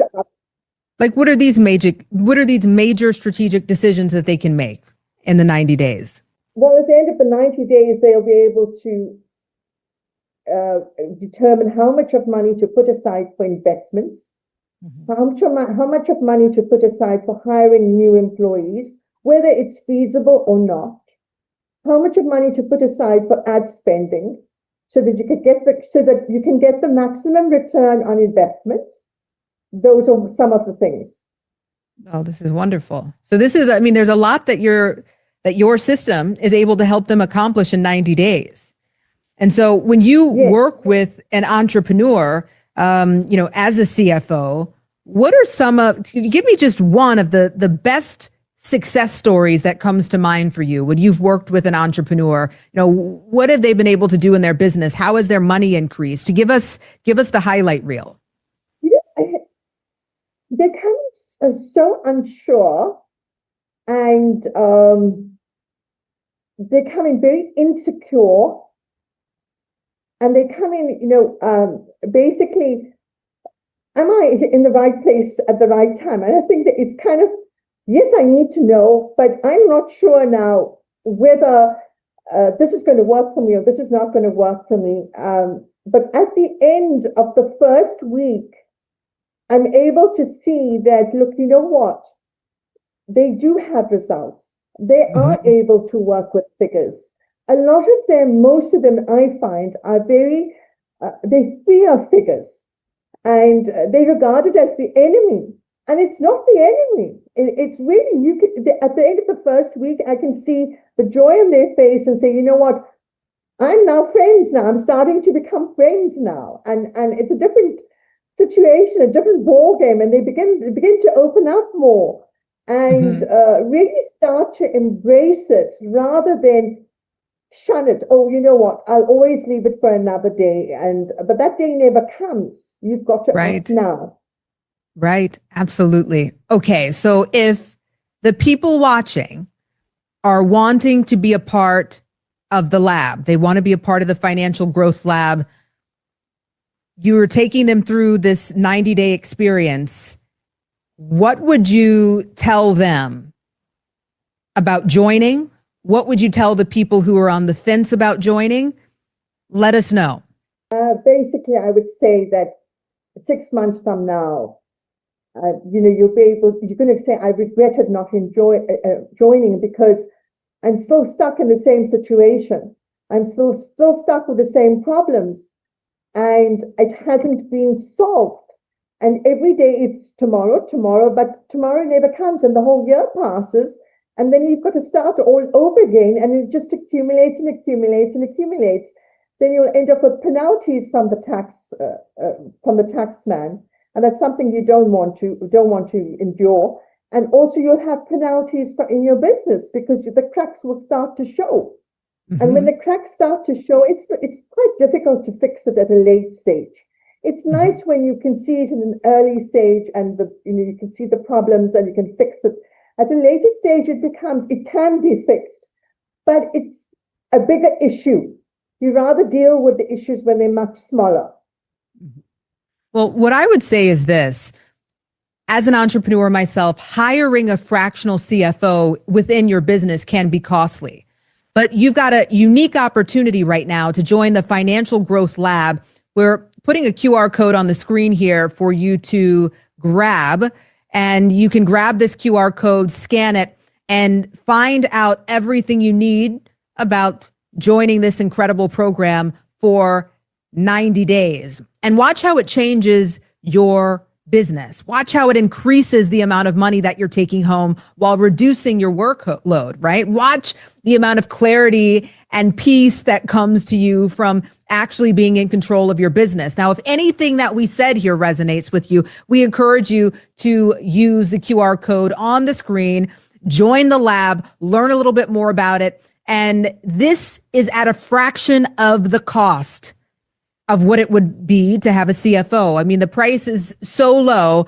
I can't believe she's doing this. But, I know that Ashiana wants to change the world, change the way that entrepreneurs view money, and so that they can start enjoying their businesses again. So, Ashiana, any last words? Don't waste any more time. Join the lab. You won't regret it. It'll be one of the best decisions you've made. Absolutely. Okay. Thank you for joining us.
Well, today we have an incredible guest. Our incredible guest has quite the story. She is the mom of 3 wonderful girls, and she began 10 years ago in the network marketing field, and she discovered quite a bit that she's going to teach us today that can help you, whether you have your own network marketing business or whether you're thinking of starting one. And she really completely goes against everything that people are fearing in network marketing and really makes it easy for them to learn how to succeed. Now, she's built her own global networking business, and she's got clients all over the world, in the US, in Canada, in the Caribbean, in Australia, in Africa, and beyond. So she has really grown this. And she's joining us all the way from Paris, France.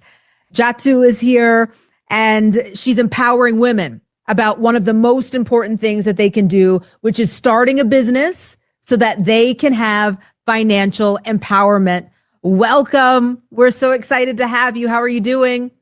I'm doing well, and I'm happy to be here too. Wonderful. Well, we're going to dive right in. You know, a lot of people have these preconceived notions about network marketing. And so take us back to the beginning. When did you start in network marketing, and why did you start network marketing? You see, Coach T, the industry of network marketing is full of people with big dreams. And I was, and I am still one of them. And why not? Because it's a model that lets anyone start a business with low investment and low risk. So 10 years ago, I jumped in, chasing what most parents want: more income, more time, more family time, and more control over the future.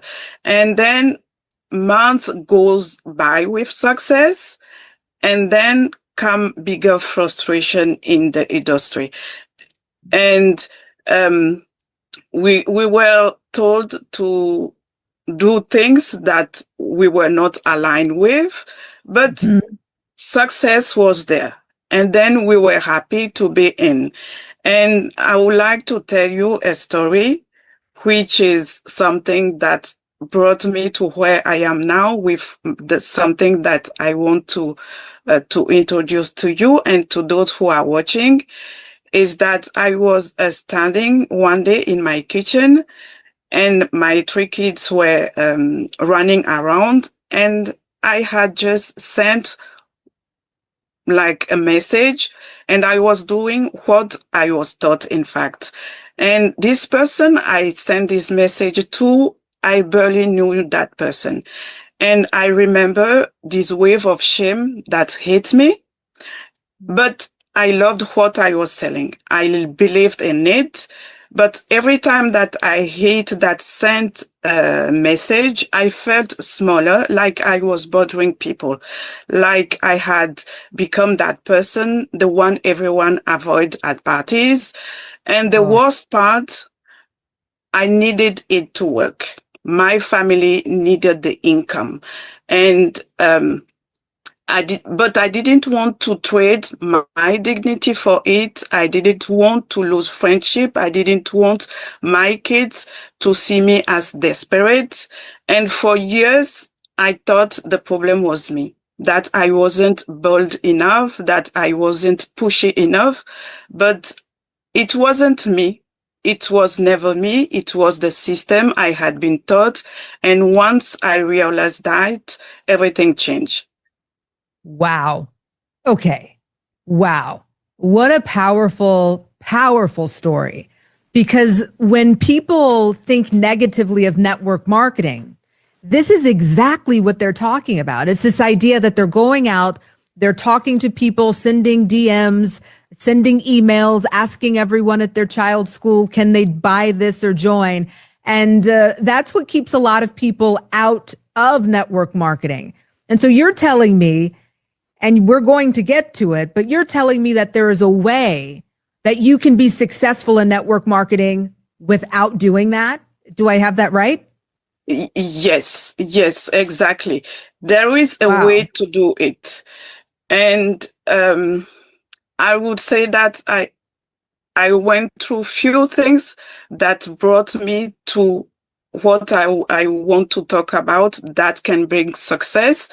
Is that I would say that I was dreading doing what I was doing, going to social media, knowing that I had to create content to message strangers and keep up this persona that was not me. And then one night, in fact, my kid asked me, "Mommy, why are you always on your computer?" And I didn't had a good answer because I wasn't building something. I was chasing something.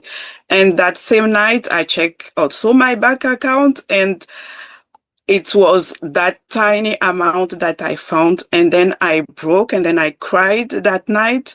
But it wasn't a poor me cry. It was, in fact, a clarity cry, because I finally saw it. I wasn't failing at my business.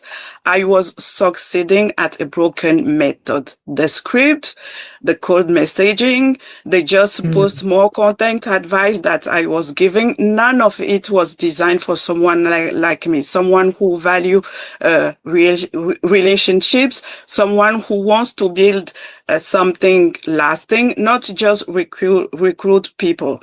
Then what did I do? I just stopped what I was doing. I was taught to do those things that I was doing, that I found success from that. I won't say it was completely bad, but I started, in fact, studying what actually works in modern business, how real businesses brand themselves and attract customers, how legitimate businesses generate leads, how successful entrepreneurs build systems instead of just grinding. And I realized something is that network marketers deserve the same infrastructure real business have, and we deserve funnels, we deserve automation, we deserve to treat, in fact, ourselves like actual CEOs. Whoa, that is big.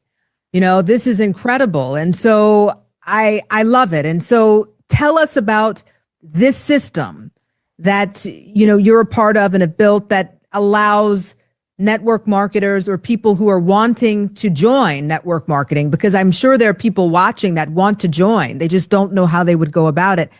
What does this system do? How does it work? Tell us. I will start by telling how I get there. And I will be frank, is that it was not that good. It was messy. It was really messy. And I spent thousands on courses, trials and errors. And eventually I built what I found that real entrepreneurs were doing. And then I found authority. I found identity. And from that, I built something, those tools that they have. And then I built mine, my own funnel, my own AI products, my own automation. And while I made dinner with my kids, my business was having conversation with potential customers. And I wasn't chasing people anymore. They were coming to me. Then what did I do? The shift is value first and sales second. Instead of pitching, I create, in fact, something, a guide that solves a real problem, that's help mom build businesses without sacrificing family time. Then I share that, people download it, and then only then, when they find value, I will make the offer. And the result from that is an increase in sales and income. Then that's the system that I had. Then I started showing what I built, but here is what I learned. Knowing what to do and actually doing it are two different things. Yes. The tech is overwhelming. Those moms are already exhausted.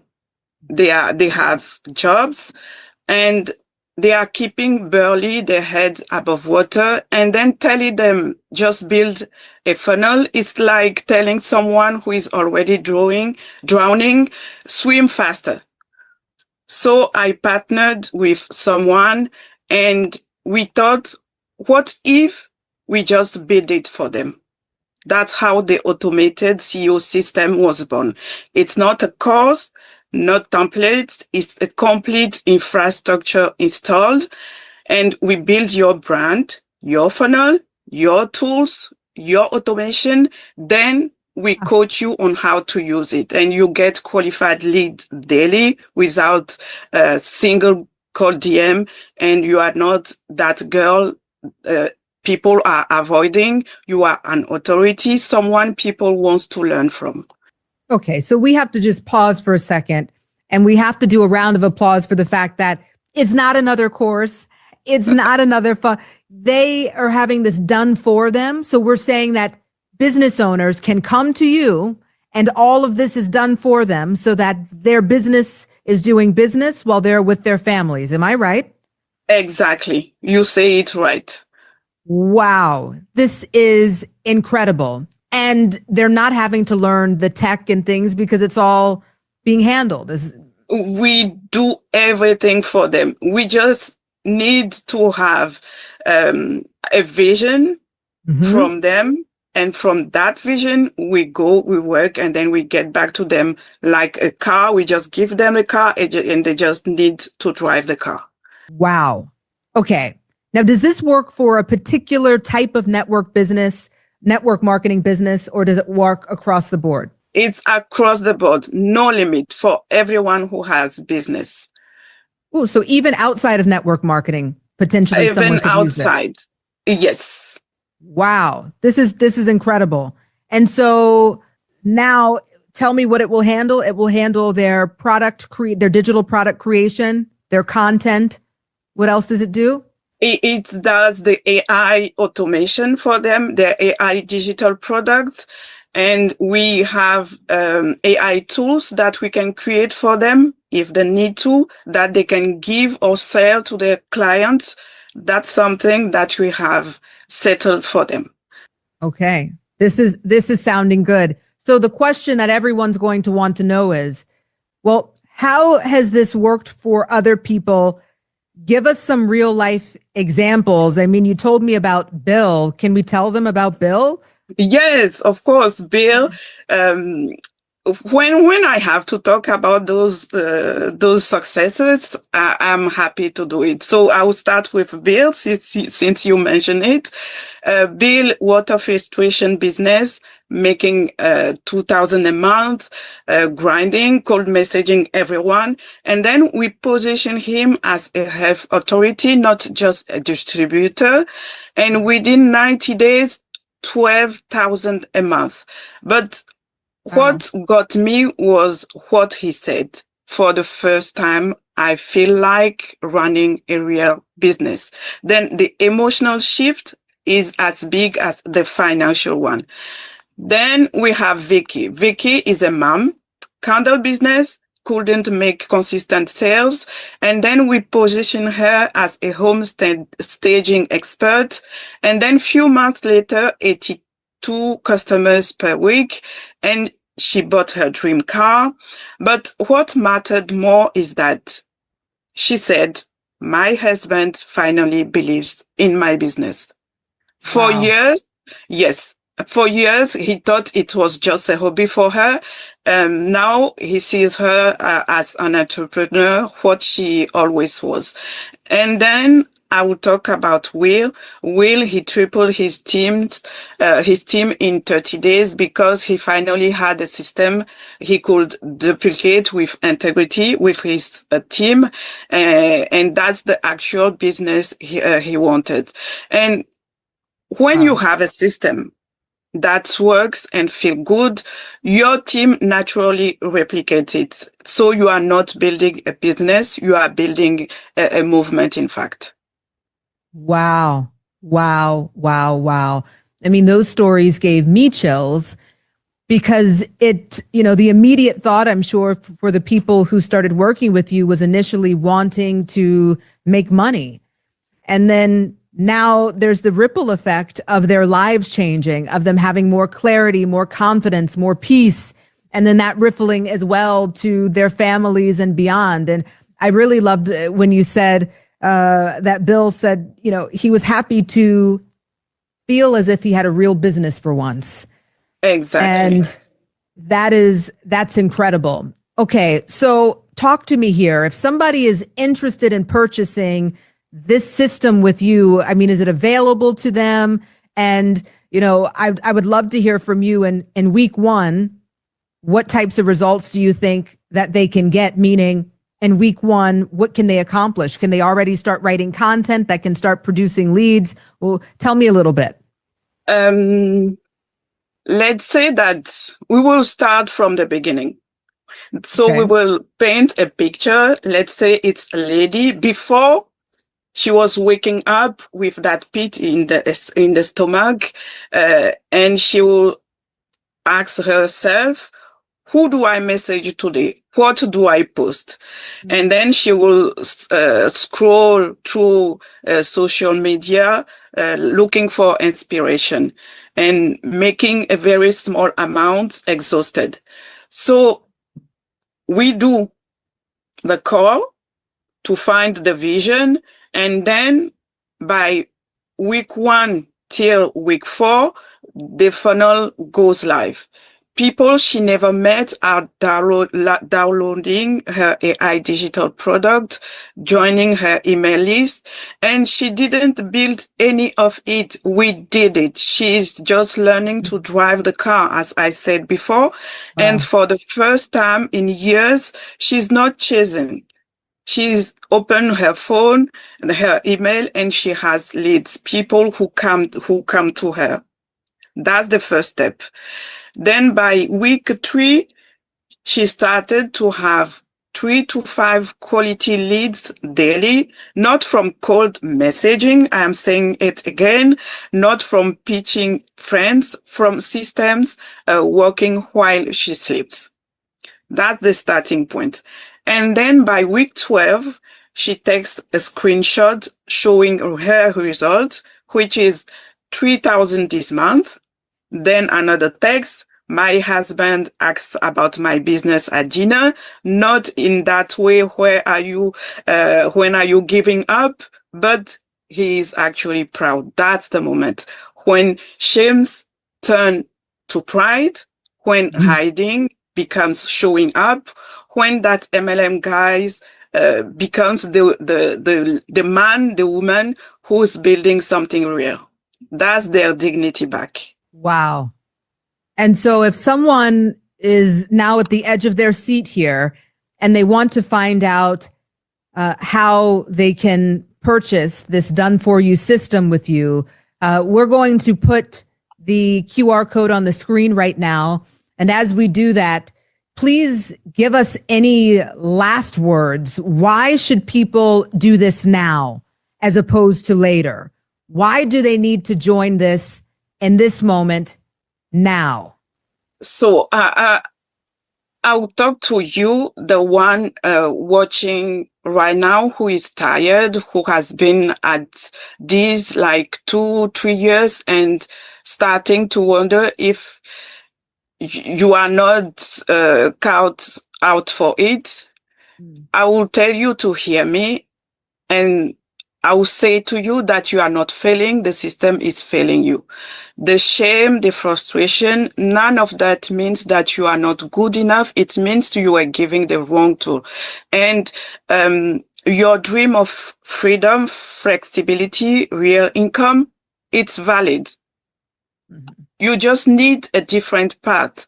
There's a way to build your business that feels good, where you are not chasing anyone, where you wake up excited because your business is working for you, not draining you. If you are ready to stop chasing and start choosing, to stop feeling like the one people are avoiding and start feeling like the CEO you actually are, this is your moment. The automated CEO system builds everything for you, your brand, your funnel, your AI product and tools, your automation, and we work with you until you succeed. So don't let another year go by feeling the way you do right now. And I would like to say that to you, Coach T, and to all those people. We are not just building businesses. We are rebuilding an entire industry with dignity. And 5 years from now, I want people to hear that network marketing and think of empowered CEOs running real businesses, not desperate people spamming direct messages. That's the movement. Wow. And there was no greater ending than that. I don't even have a follow-up to it. Please scan the QR code on the screen. You know, I will tell you that I work with lots of entrepreneurs all over the world, but she's really the real deal, very passionate about what she does. Click the QR code or scan the QR code, I should say. Dive in, find out more about this. It's quite affordable, and it's one of those things where it will pay off as soon as you start to use it. So thank you. And it's been fantastic having you on. Thanks so much. Well, I'm really excited. We've got a very special guest that's on today, and we're going to learn a lot about taxes as women and how we're going to be able to legally save a lot of money. Now, before we get into all of the good tricks and tools that she's going to teach us, I've got to introduce her. So she's been a CPA for over 15 plus years. She's bilingual in Spanish and English. So that means she can help all of us. And she's specializing particularly in helping women with service-based businesses because she finds that they can benefit the most from her services. And she's known for simplifying tax strategies, but most importantly, helping female entrepreneurs save $10,000 to $30,000 per year on average with their taxes. So I've got to welcome her on. Welcome, welcome. Thanks for being with us. How are you? Hi, I'm super excited to be here. I'm excited to share all of my knowledge with all of these great women business owners that are out there. So give us your name, give us your title, let them know who you are, and we're going to jump into the questions. So absolutely. My name is Yandra Llovett. I'm a CPA based in Texas, but I help businesses and women all over the United States and including the Commonwealth of Puerto Rico also. My strong suit and my passion is watching these great women build successful businesses, but at the same time, helping them keep more money in their pocket. Ooh, I love it. I love it. Okay. So let's dive in. A lot of women entrepreneurs are overpaying in taxes, you've said. And so many women that are making 6 and 7 figures still pay far more than they should be paying. And so the question is, why is this happening so frequently? So honestly, this happens far more often than people realize, especially among high earning women entrepreneurs. And it's not because they're doing anything wrong. It's because the tax system was never designed for business owners to navigate it alone. Most women that I work with, they're phenomenal at generating revenue, but no one ever taught them how to build a tax efficient business. They're running multiple income streams. They're scaling quickly. They're juggling home, family, businesses. So taxes become an afterthought instead of strategy. They remember that taxes exist once April 15 comes knocking on the door. So another big reason is that many business owners only see their CPA once a year during tax season, when by that time it's already late to fix anything. By the time they're filing, the year is over and the opportunity to save thousands or tens of thousands of dollars is gone. And here's what the most people don't expect. A lot of CPAs are reactive. They're overwhelmed from January until April to do anything that it's not tax compliance and tax filing. So they're not strategic. They're reacting. They have to comply with the law. So they prepare a tax return, but they're not proactively advising their clients on what they need to do in terms of entity structure, payroll strategy, deductions, all of this good stuff that's out there that with time and good planning can save you thousands of dollars. So what's the difference? Because a lot of entrepreneurs are going to say, well, I've got a bookkeeper. How is what you do different than that? And how do your services also go along with their bookkeeping services? So it's different. A bookkeeper, I would say, is essential because without a good, clean set of books, that's the most important part. You're going to miss deductions. You're going to miss expenses. You need a good bookkeeper to be a second set of eyes in your business so that you don't miss anything. Now, when I have a good clean of books coming my way, then I can tell you by looking at financial statement what needs to be done in terms of strategies that can save money. But without that bookkeeping backbone, it's very, very difficult, I would say impossible, to do a good tax saving strategy. Okay. No, that makes sense. Well, let's talk. We've talked before about some of the top misconceptions that female entrepreneurs have about taxes and money. And so let's start with misconception number 1. A lot of people are thinking, well, the more money I make, the more taxes I have to pay. Are they right or are they wrong? They are wrong. The more money you make, the more strategic you need to be with your money. The tax code, and you have heard this from politicians, big CEOs, Fortune 500 companies, the tax code is written for successful business owners. So the more money you make, you have to be strategic with your money. And when we're talking about tax savings, what we mean is the money that we were going to use to pay taxes is going to be allocated to something else that's going to benefit you as a business owner. Okay. No, that makes a lot of sense. So let's get into misconception number 2, which is, well, I already have someone that's doing my taxes. Does that guarantee that they're getting the tax strategies we're talking about? Not necessarily, because if it's not a tax advisor, CPA, or tax advisor professional, they're probably missing on deductions, credits, or things that they can do throughout the year to minimize taxes. Just because you have a tax professional in your corner doesn't necessarily mean that your tax strategy is optimized. Okay? Okay, that makes sense. Okay, let's go to misconception number 3. People are thinking that tax is complicated. It's too hard to understand. And it's really only for big businesses that are making many multiples of millions. Is that true? So the truth is the tax code, the jargon is complicated. So that's why you need a tax professional that's well versed in those rules and requirements to advise their clients in simple, plain English what they need to do. I can recite you the Augusta rule. I can recite you bonus depreciation. I can recite you the strategies, but someone that is not versed on that language is not gonna understand. So we need to talk to our clients in simple English terms. And so why should women entrepreneurs not be intimidated by taxes?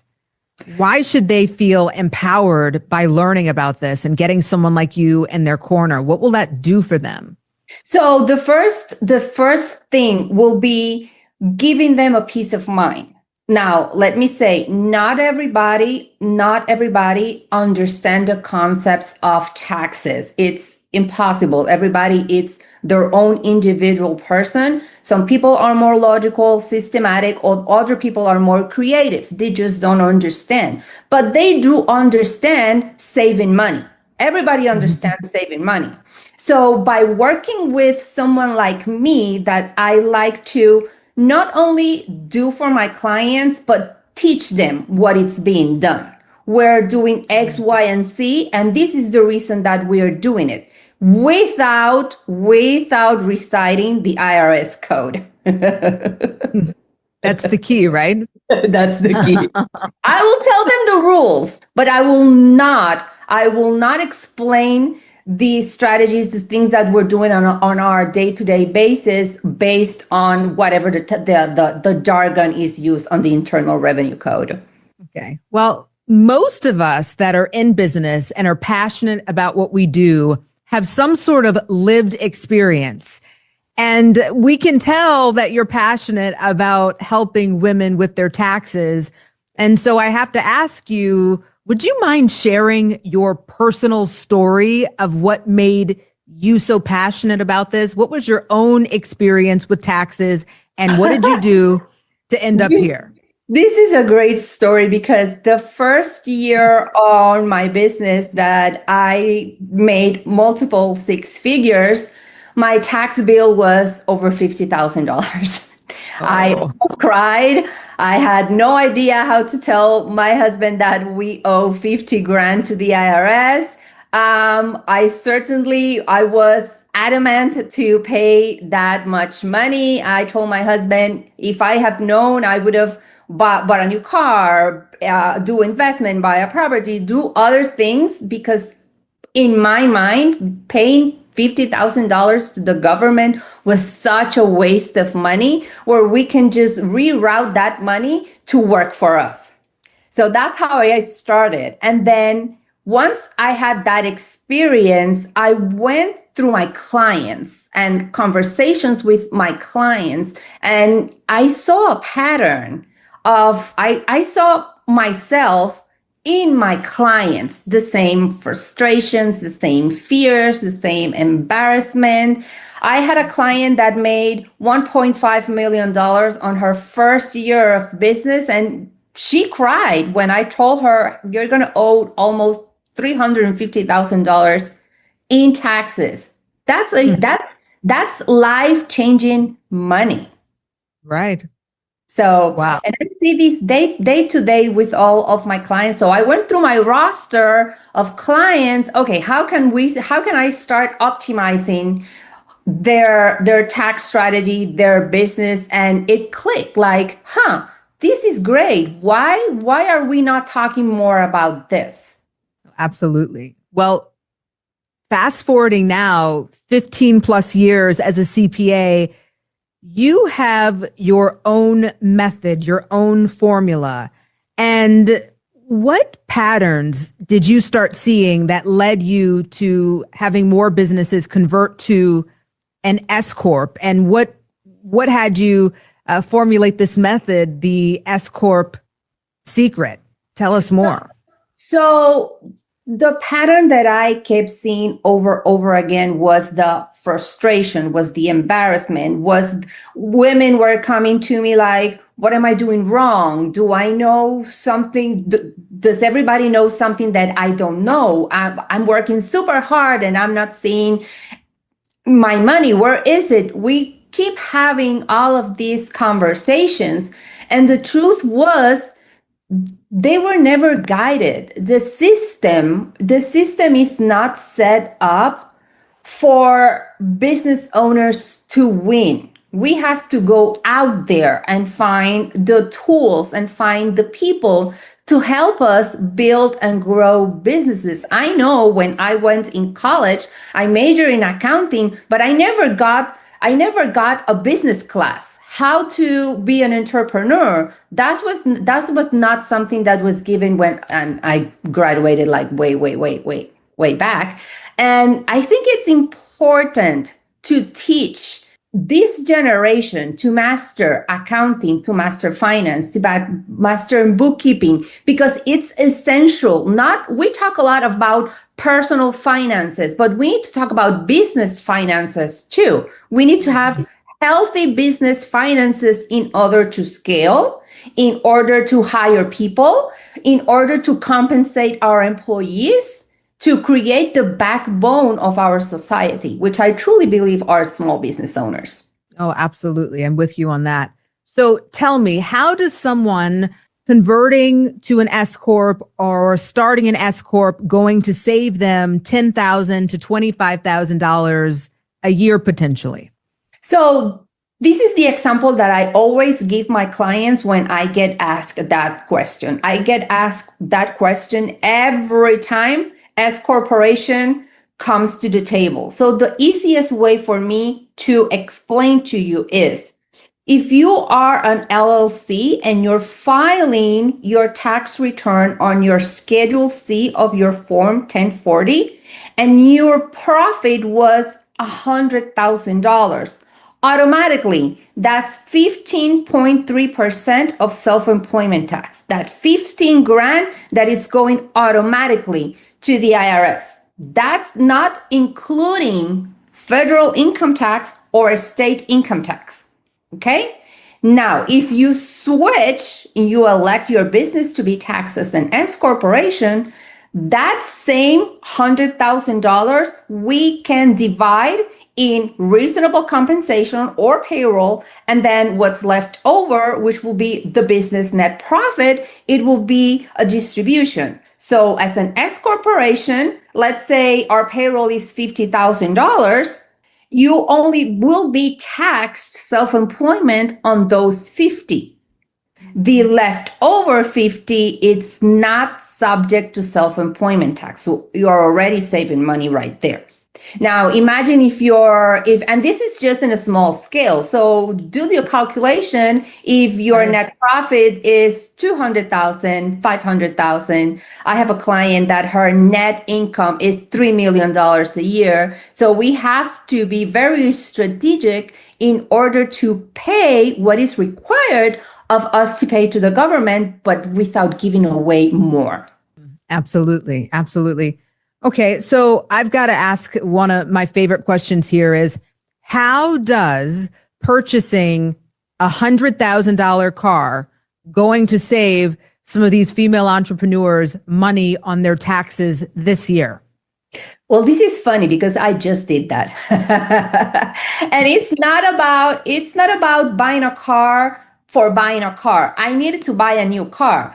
My lease was expiring, so I needed to make a decision of what I was going to do. So I decided, because for 2025 and forward, you can write off 100% of vehicles or equipment or investments, assets that you buy for your business. You can write off 100% of the cost. So I made sure to buy a vehicle that first qualified under the bonus depreciation rules. It's going to be used for my business. So I decided to buy a car.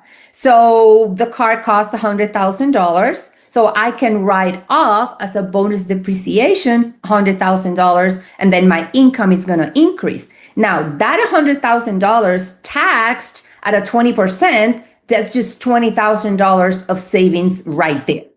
But you have to comply with the rules. You have to understand, and I will teach this on my S Secret method. I will tell you what the requirements are for you to buy a car. It's not any car. You need to buy something that qualifies. Exactly.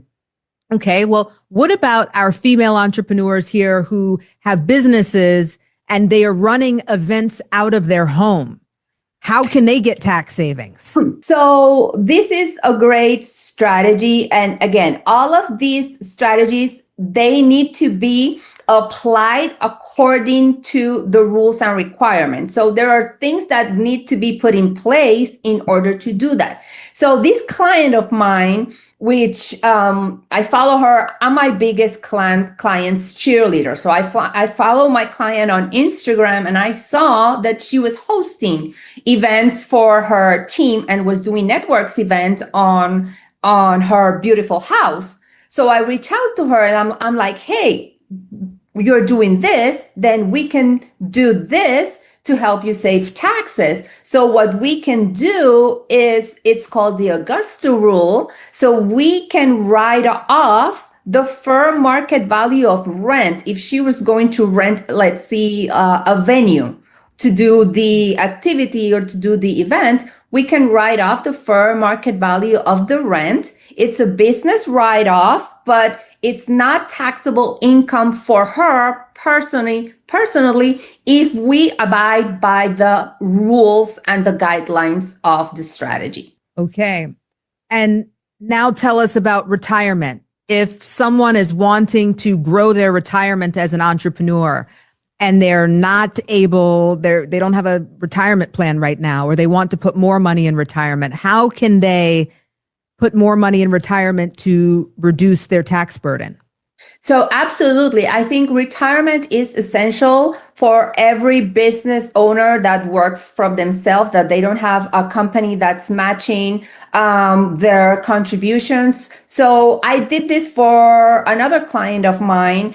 He was contributing $20,000 to his 401k, but he was just matching. The business was matching 20, I think it was $20,000. But the law allows for employer, that means business, and employee, that means owner, to contribute up to $70,000 per year.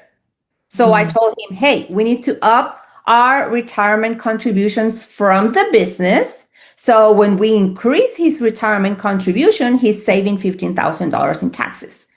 So he's still keeping the money but the money is being rerouted to a retirement plan. And that move saved him $15,000. Well, there you go. So if for anybody that is excited about everything that you've been talking about and they want to learn more about it, tell us the name of the system that you've created and why they should join it. We're going to put the QR code on the screen right now. Scan it to find out more. So I created something that I named the S Corp Secrets Method. And it's part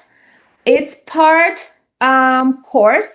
You're going to have a few master classes explaining absolutely my favorite tax strategies, or at least the 7 or 8 strategies that every business owner probably qualifies in a simple and strategic way. In addition, you will get S Corp legal templates, which I had an attorney help me draft. You're going to get checklists. You're going to get workbooks. You're going to get how to treat your reasonable compensation so it's audit proof. In addition, and the best part, I will prepare your custom tax plan. We're going to review 2023, 2024 tax returns. We're going to take a look at how 2025 is going, and we're going to create a plan that we can implement before December 31st so you can save on taxes before April 15th comes around. Ooh, I like it. Well, this is a lot of good. Yeah, this is a lot of good information. Thank you so much for being with us. The QR code is there for people to have access to. And thanks for being on. Absolutely. Thank you. My pleasure. So our next guest has quite the interesting resume. She has spent over 20 years translating very high stakes information in the medical field, scientific field, and the regulatory field. And she's been able to condense it down and share it with people who are not in those fields. So things make sense. She's worked with physicians. She's worked with founders and policymakers to make very complex data very easy to understand. And now she spent 5+ years in the space of crypto investing, in early stage crypto investing at that. So we've got quite a unique guest on, and she's done so many interesting things. But what's most important to this conversation is the fact that she's been in rooms with founders, with researchers, with early investors, and she understands what newcomers fear. She understands what investors might be misunderstanding and the volatility of the market. And so in today's session, she's going to teach us a few things that we need to know and how we can close the gap between innovation and investor understanding, which is what this conversation is all about. So welcome, Lucia. We're thrilled to have you on. How are you? Oh, I'm fine, thanks. I thought I might talk today about 2 different crypto projects for different reasons. One is Ethereum, because traditional investors have recently begun to be holders of Ethereum through funds, through ETFs, and sometimes they maybe get advice to invest in it and not know very much about it. So I think there's a real need for understanding, and I think that I can fill that gap. Oh, you can absolutely fill that gap, and we're gonna get there. But I want you to kind of give everybody kind of the foundational understanding. And I think the first question is, crypto funds are growing at a very fast rate, and they're also losing investors just as fast. And so I think the first thing that we should address is what's actually happening in this moment, and why are funds that are scaling quickly failing just as quickly as they've been scaling? Right. So actually, I don't think that they're really failing. I think what's happening right now is that there's an overall dip in the markets, and crypto has followed the stock market, and it's still kind of coupled to the stock market.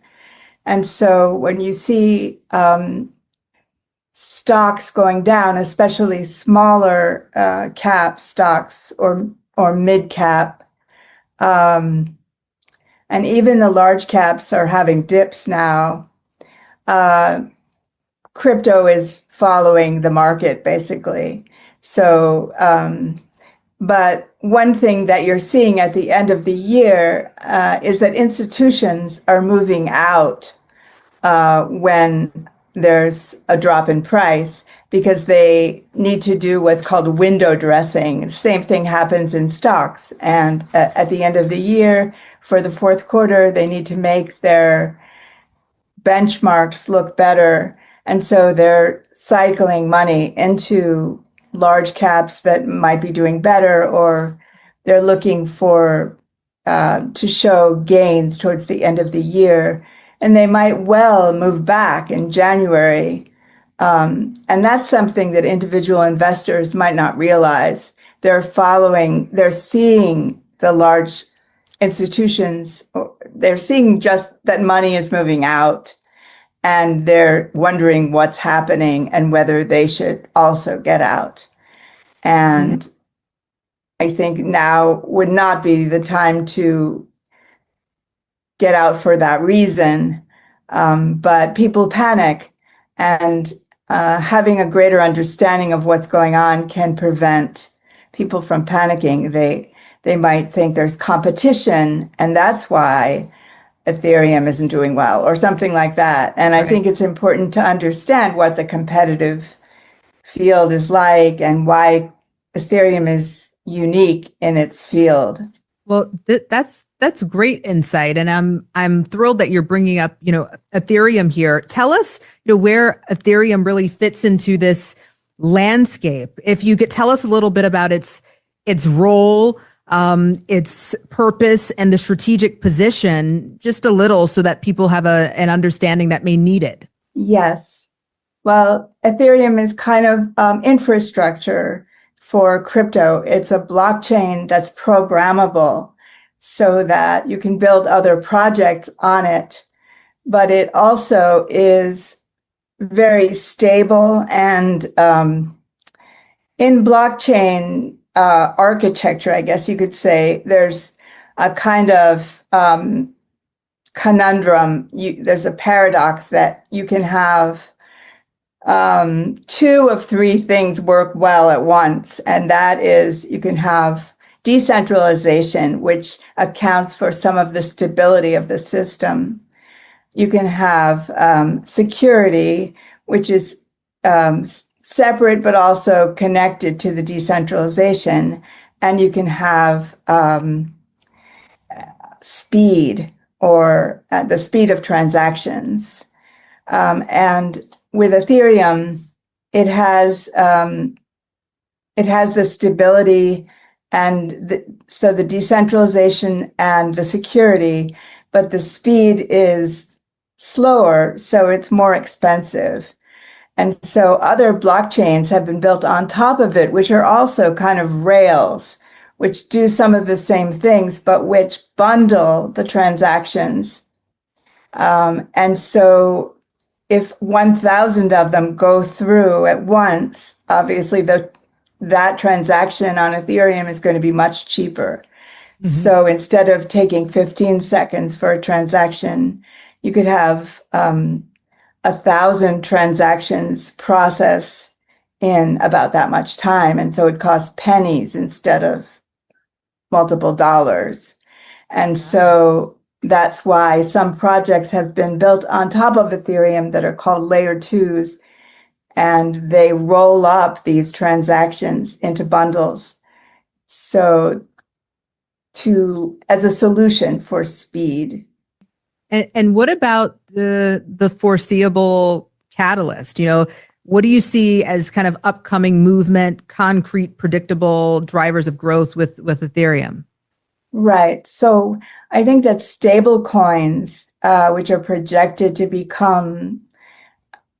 really explode and become a much larger portion of the crypto economy, will be part of the Ethereum ecosystem.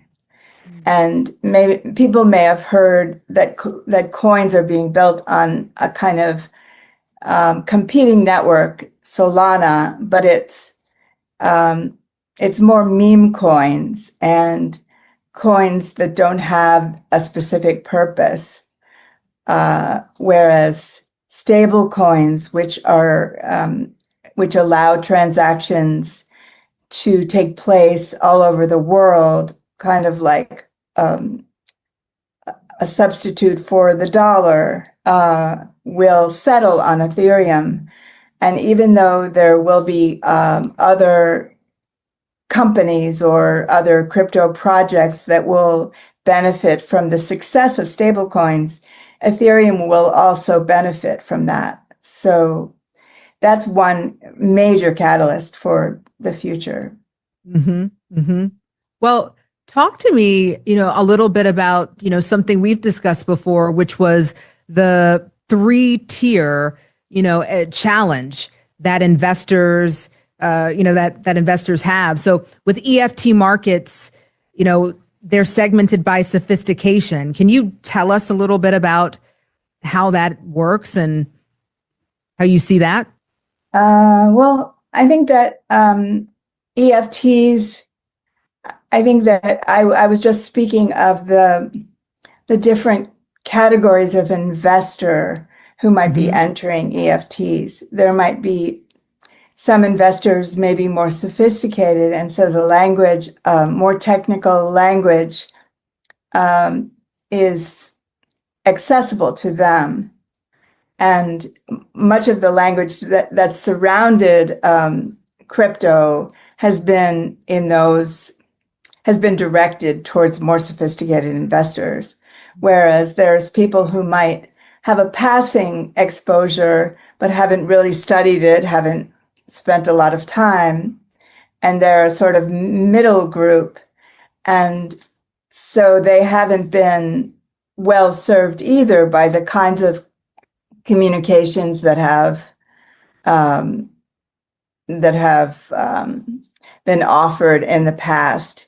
And then there's truly naive investors who are just new to investing in crypto. Their advisor might have told them to buy ETH or that kind of thing. And so they have invested, but they don't really know what distinguishes it from other cryptos. They don't know much about it.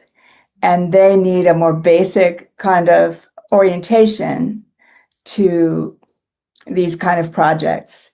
And so what's needed and what could be useful for especially the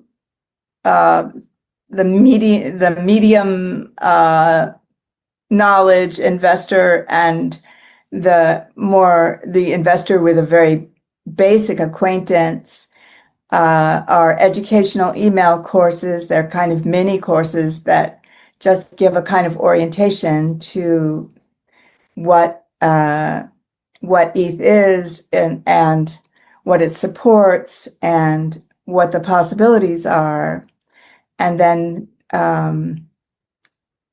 newsletters to keep people apprised of the latest developments, like what is happening with stablecoins and Ethereum and that kind of thing. Okay. As time goes on. And you are able to help with this. You would tell us a little bit about, how you're able to help them. Do you put together these mini courses or correspondence? How does that work?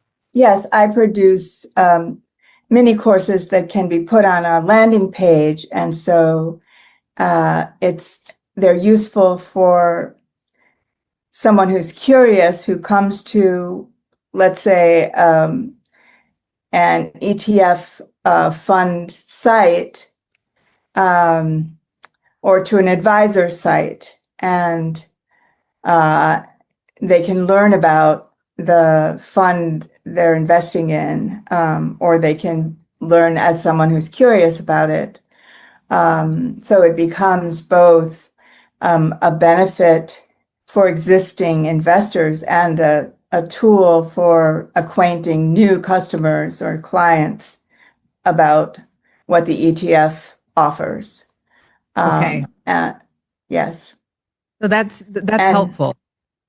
Please. And then the natural follow-on is frequent touches for investors in all kinds of crypto.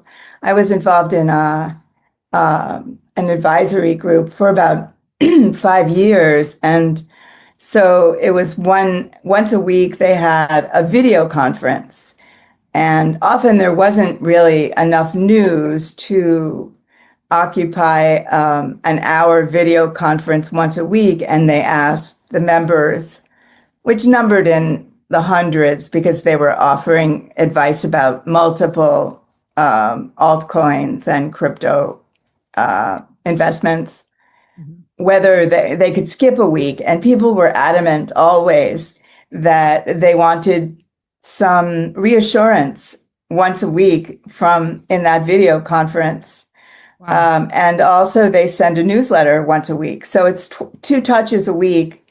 And I think when in turbulent times, which are pretty much all the time, crypto is very volatile, that's frequent touches are needed. Wow. I mean, that's so interesting because lots of funds are probably not even having 2 touch points a week. And here they are having 2 touch points a week. And the consensus was we absolutely need it, even when there wasn't much to talk about. Wow. Well, talk to us about, we're going to move from Ethereum for a moment and let's go over to BitTensor. What is it and what do people not yet know about this? Yes, I suggested speaking about BitTensor because it's an AI and it's an AI project. Basically, many of the projects built on the BitTensor blockchain, which is modeled actually after Bitcoin, are AI related, and it was created to enable AI activities. Although not all the companies are AI. There are 128 subnets, or each of which is like a separate company on BitTensor, and there could be more in the future. But I think that it needs explaining because it's very complex. There's a lot to understand about it, and each of these companies really needs communications and explanations. And so, because of that, I think that BitTensor really cries out for education for investors. And would you say that it needs more attention and more communication than even Ethereum? It has right now, and I think that it has a different kind of investor.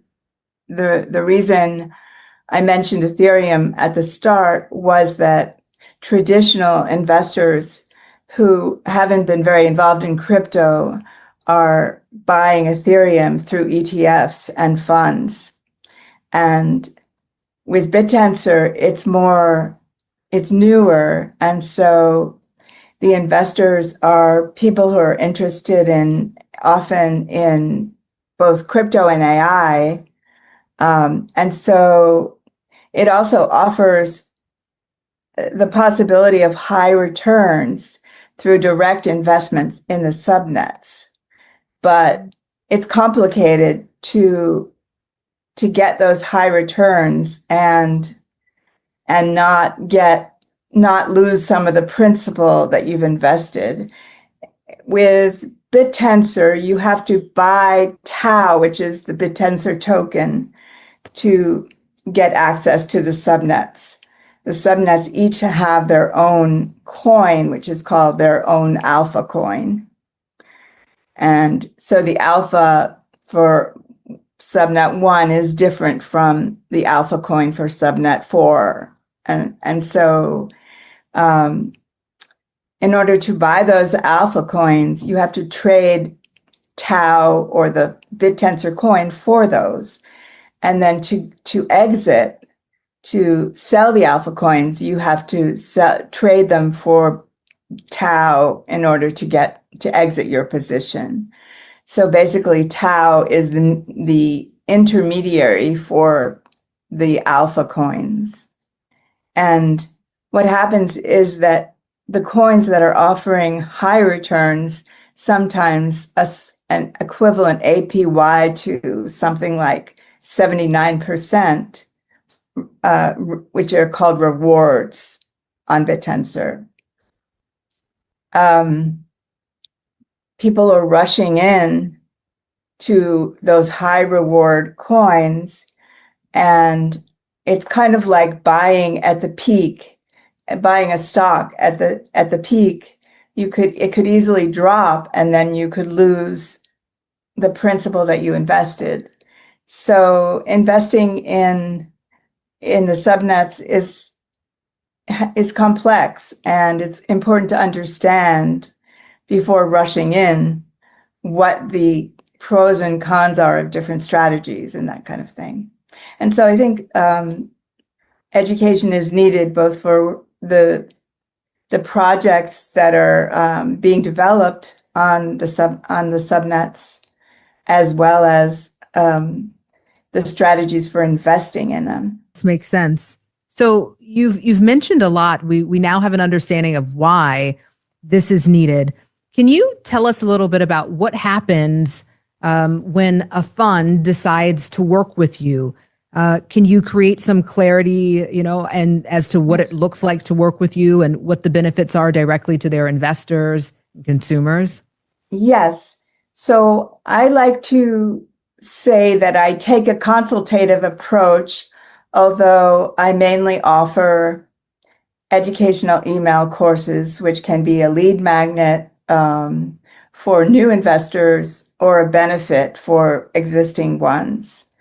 It enables a founder or fund to get an email address in exchange for a free benefit, which is this educational email course that helps someone understand the nature of their investment. And also, then they can send newsletters that will offer those frequent touches, those updates. And so I offer those two things, but I'm very willing to adapt those offerings to the needs of the particular founder or fund manager, so that if someone needs a twice a month email or newsletter, I'm perfectly willing to arrange that. And I do think that it's beneficial to plan to send a newsletter or communication for at least 6 months, because in that amount of time, your investor,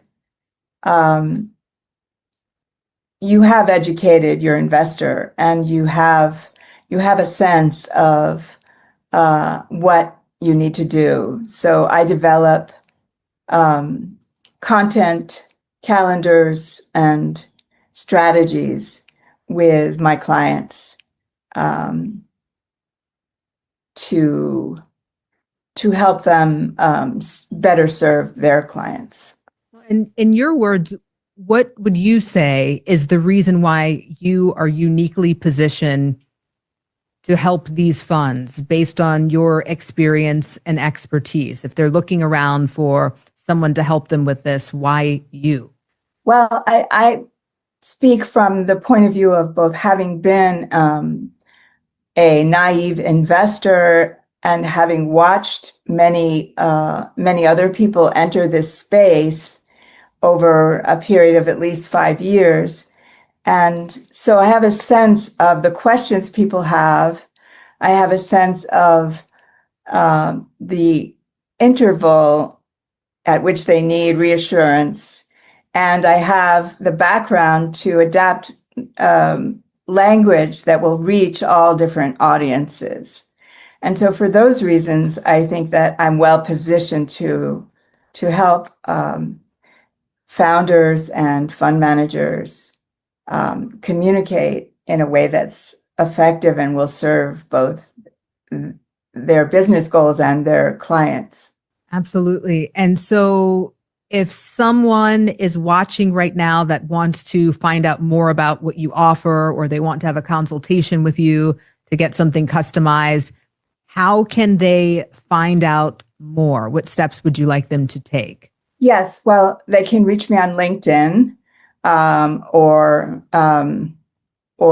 Twitter, X, Lucia Stern, LuciaStern, and that's how they can reach you. That's how they can reach me. And as a final word, when a fund decides to invest with you, how are they going to get their ROI back? How do they see the return on that investment, and how soon could they possibly see it? I mean, that's the bottom line that many want to know. Right. Well, I think that they can see that that investors will stay longer. There won't be as much.